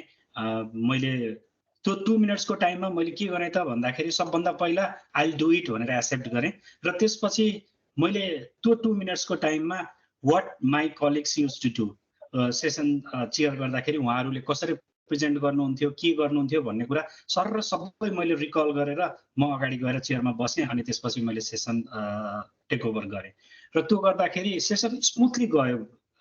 सबै सेसन स्मुथली गयो किनकि मेरो रोल भनेको जस्ट त्यहाँ मोडरेट गर्नु थियो सेसनलाई।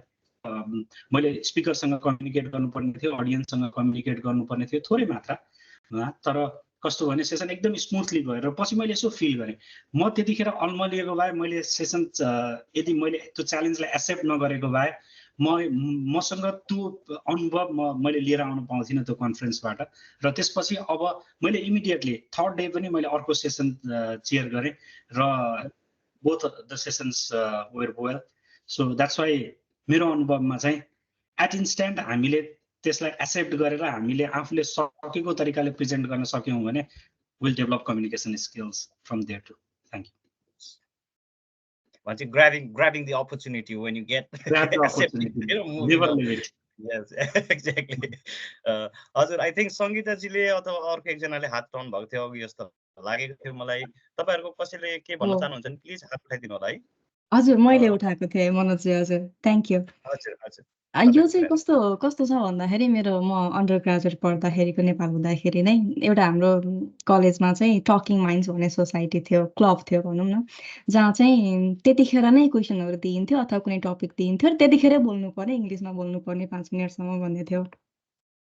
मलाई कस्तो भयो त्यो बेला भन्दाखेरि 2 पटक चाहिँ म गएँ, त्यस पछाडि थर्ड विकबाट मैले छोडिदिएँ जानलाई, किनकि आवाज त्यतिखेर अब कन्फिडेन्स थिएन भनौँ न, ल्याक अफ कन्फिडेन्सले गर्दाखेरि जान छोडिदिएँ। र छोडिदिएपछि म छोडेको भएको, त्यसपछि कहिले जाँदै गएन त्यो क्लबमा, आफ्नै कलेजको क्लब थियो।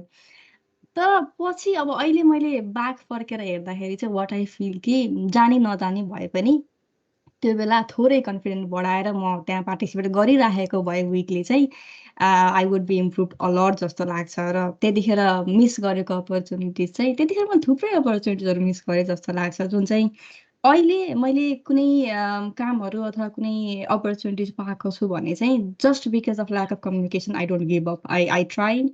अब राम्रो होस् नराम्रो होस्, I do practice, I go in front of the people and I try and I give my best. So प्र्याक्टिसले नै मान्छेलाई चाहिँ धेरै कुरा सिकाउँदो रहेछ जस्तो पनि लाग्छ। र लास्ट इयरदेखि चाहिँ मैले आफ्नै युट्युब च्यानल पनि खोलेँ, र जहाँ चाहिँ मलाई थाहा भएको केही कुराहरू नेपाली विद्यार्थीहरूलाई, मोस्टली युकेमा बस्नुभएका अथवा आउँदै गर्नुभएका नेपाली विद्यार्थीहरूलाई इन्फर्मेसन पास होस् भनेर चाहिँ। र अर्को भनेको मेरो आफ्नो कम्युनिकेसन स्किल्स पनि बढ्छ, मैले चाहिँ आफ्नो इन्फर्मेसन पास गर्न सक्छु भनेर पनि युट्युब च्यानल खोलेर त्यसले गर्दाखेरि पनि मलाई धेरै इम्प्रुभ भयो जस्तो लाग्छ। सो यति नै हो, यति सेयर गर्न चाहन्थेँ। प्र्याक्टिस अनि त्यसपछि कन्फिडेन्सलाई चाहिँ हल्का पुस गर्दै जानुपर्छ अगाडि।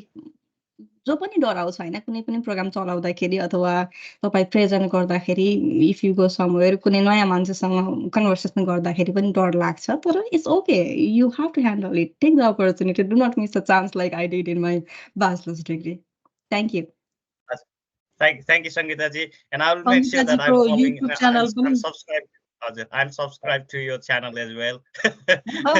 यो I think YouTube you are doing a very channel great work. Subscribe गर न अहिले चाहिँ म link त्यति धेरै एक्टिभ छैन तर hopefully I'll be come back soon post video पोस्टहरू मन्थली 1 महिनामा 2टा जस्तो गरिरहेको हुन्छु यो चाहिँ मेनली अब नेपाली विद्यार्थीहरू इन्टरनेसनल स्टुडेन्ट्सहरूलाई इन्फर्मेसन पास गरौँ भनेरै हो नाम चाहिँ मेरो सङ्गीता पोखरेल नै छ युट्युब च्यानलमा खोज्नुभयो भने भेट्नुहुन्छ हजुर Thank you. म लिङ्क पनि राखिदिन्छु कमेन्ट सेक्सनमा thank you Thank you. Okay, next I think we have Coach Gurung. उहाँको please experience सुनौ हामीले.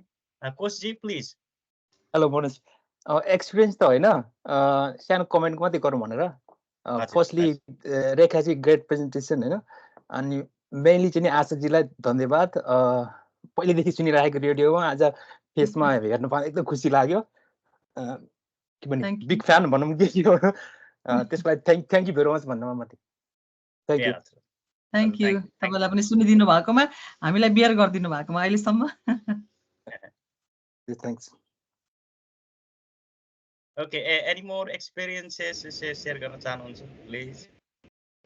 So we will take, let's say, another 2 experience.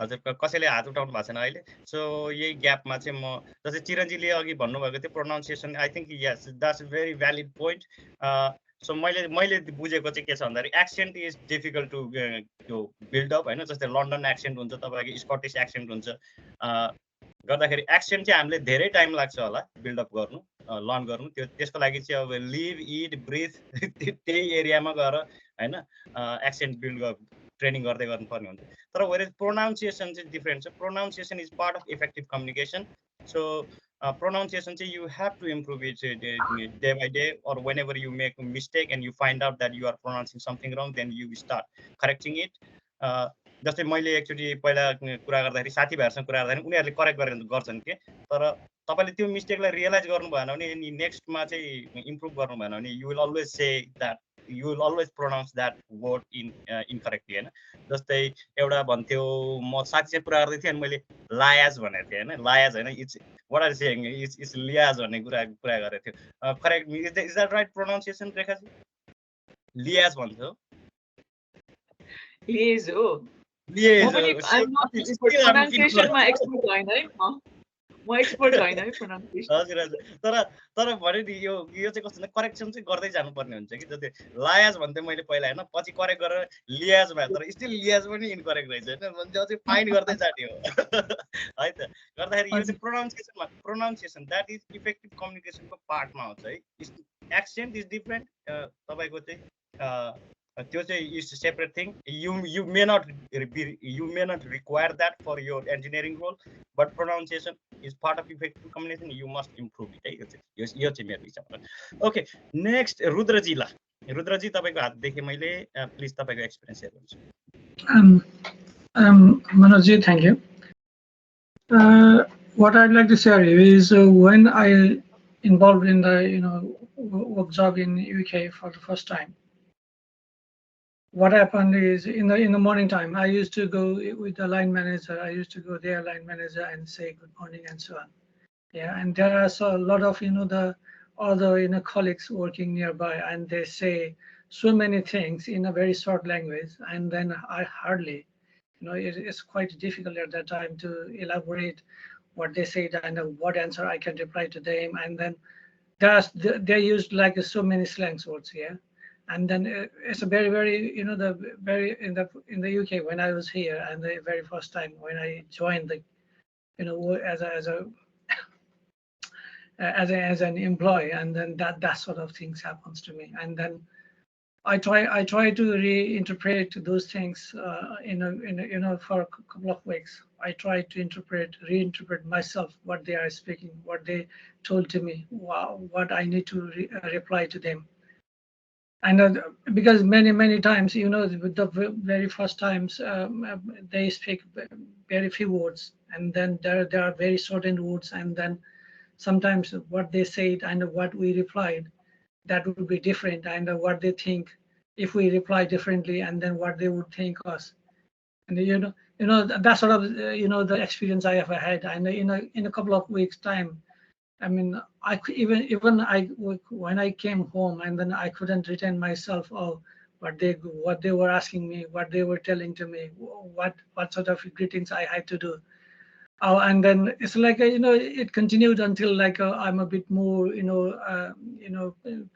tune in line with their tune and so on. Yeah, and then thereafter I felt myself that, oh, that sort of the very first impression, first instance, the communication is very important in every when we do deal with the colleagues, whether it is in employment or it is in working in in study or in social meeting or something else. So that sort of the information, that sort of communication issues or at that time I felt. And then you see that the we I mean Rekhazi, Mark, and the PJ is a what's our Stephen, and then Asazi, all they all elaborated about the fairness, preparedness, and then practice more, and then without any hesitation. These all elaborations are now, I'm doing my mind mapping, how they need to be correlated. If I had listened this presentation like a long before, then I would not have that sort of circumstance happen on that time. That's what I felt at this time. Yeah, thank you so much. Thank you, Rudraji. Okay, so we will end our discussion phase and experience sharing now. So thank you, everyone, all the attendees, and Rekhaji, Asaji, and Stephen, even though he's not here now. So thank you mainly to speakers. Despite of your very busy schedule, you are here in weekend to support our CPD program. So this was our last CPD for 2023 and 2024, and we will be carrying out our CPD in next year, likely. So so far we covered a range of topics during 4 CPD sessions. So thank you all of you for attending all of our CPD programs, and I will make sure that certificate of appreciation will be delivered to Asaji, Rekhaji, and Stephen. If you are available, you can attend our AGM.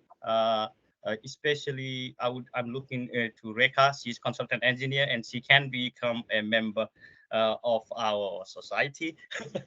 She's very active. She's very busy, I know, but if she is happy to join, then please feel free. Yes, and in my next public speaking event, I will make sure I've got more water. Thank you, Asaji. And okay, so that's it from my side. So I would like Rudra Koiralaji, he's our chairman of SONEUK UK, to formally end this session. Thank you. Okay, thank you, Manoj. You see, I'd like to first, before I start, my my concluding remarks, I'd like to tell you that I have written some words because of the communication fear and those things. I've written some words in writing, and I'm going to read that in my note as a note of thanks. Yeah. So, dear valued presenters, Stephen Kukel from IC Membership Development is already left here. Ms. Rekha Gurung, Consultant Engineer, Ms. Asapun, BFBS Presenter, all participants, all EC members, and the event coordinator, Mr. Manoj Pun. I believe we all know that the Society of Nepalese Engineers in UK, SONEUK, is a registered charity organization constituted from Nepalese engineers living in UK, and is established for the best of its members through its set of objectives. On behalf of the Society of Nepalese Engineers in UK, SONEUK, as chairperson, I extend my sincerest gratitude to each of you for your invaluable contributions to the success of the CPD Training Event Series 4 in cross-cutting topic communication skills. To all excellent presentators, I would like to say something. Your expertise, dedication, and passion for promoting communications skills were evident throughout the event series. Your insightful and lovely presentations, practical tips, different pros and cons during communications, enhancing level of communications, and engaging discussions have undoubtedly enriched the professional development journey of all attendees.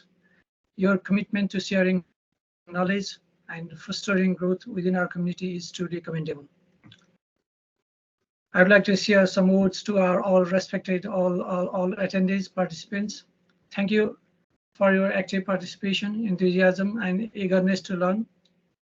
Your engagement and willingness to absorb new ideas and strategies have made the event series a vibrant and enriching experience for everyone involved. Your presence and contributions have been influential in creating a collaborative learning environment. I'd like to share some words to our event coordinator, Mr. Manaswan. Your thorough planning, organizational skills, and attention to detail were supportive in ensuring the seamless execution of CPD training event series 4. Your dedication behind the scenes did not go unnoticed, and I am deeply grateful for your tireless efforts in making the event a resounding success. Your commitment to excellence has set a high standard for future endeavors in our SONEUK society. Lastly, I would like to, as a chairperson of SONEUK, I'm immensely proud of such professional event, collaborative spirit, and commitment to professional development demonstrated by our society. It is through events like this that we strengthen our bonds, expand our knowledge, and inspire our one another to reach new heights. Once again, I extend my heartfelt gratitude to each of you for your invaluable contributions to this CPD training event series for communication skills. Your passion, expertise, and enthusiasm have made a significant difference, and I look forward to have our continued involvement, enhancement, and growth in the future within our society. Thank you all. And in this way, I would like to conclude my presidential remark, and I would like to formally conclude this session. And now we are in informal session. Thank you so much. Okay. So हाम्रो formal session end भयो, close भएको छ. म recording off गरिदिइहालेँ. Recording is stopped now.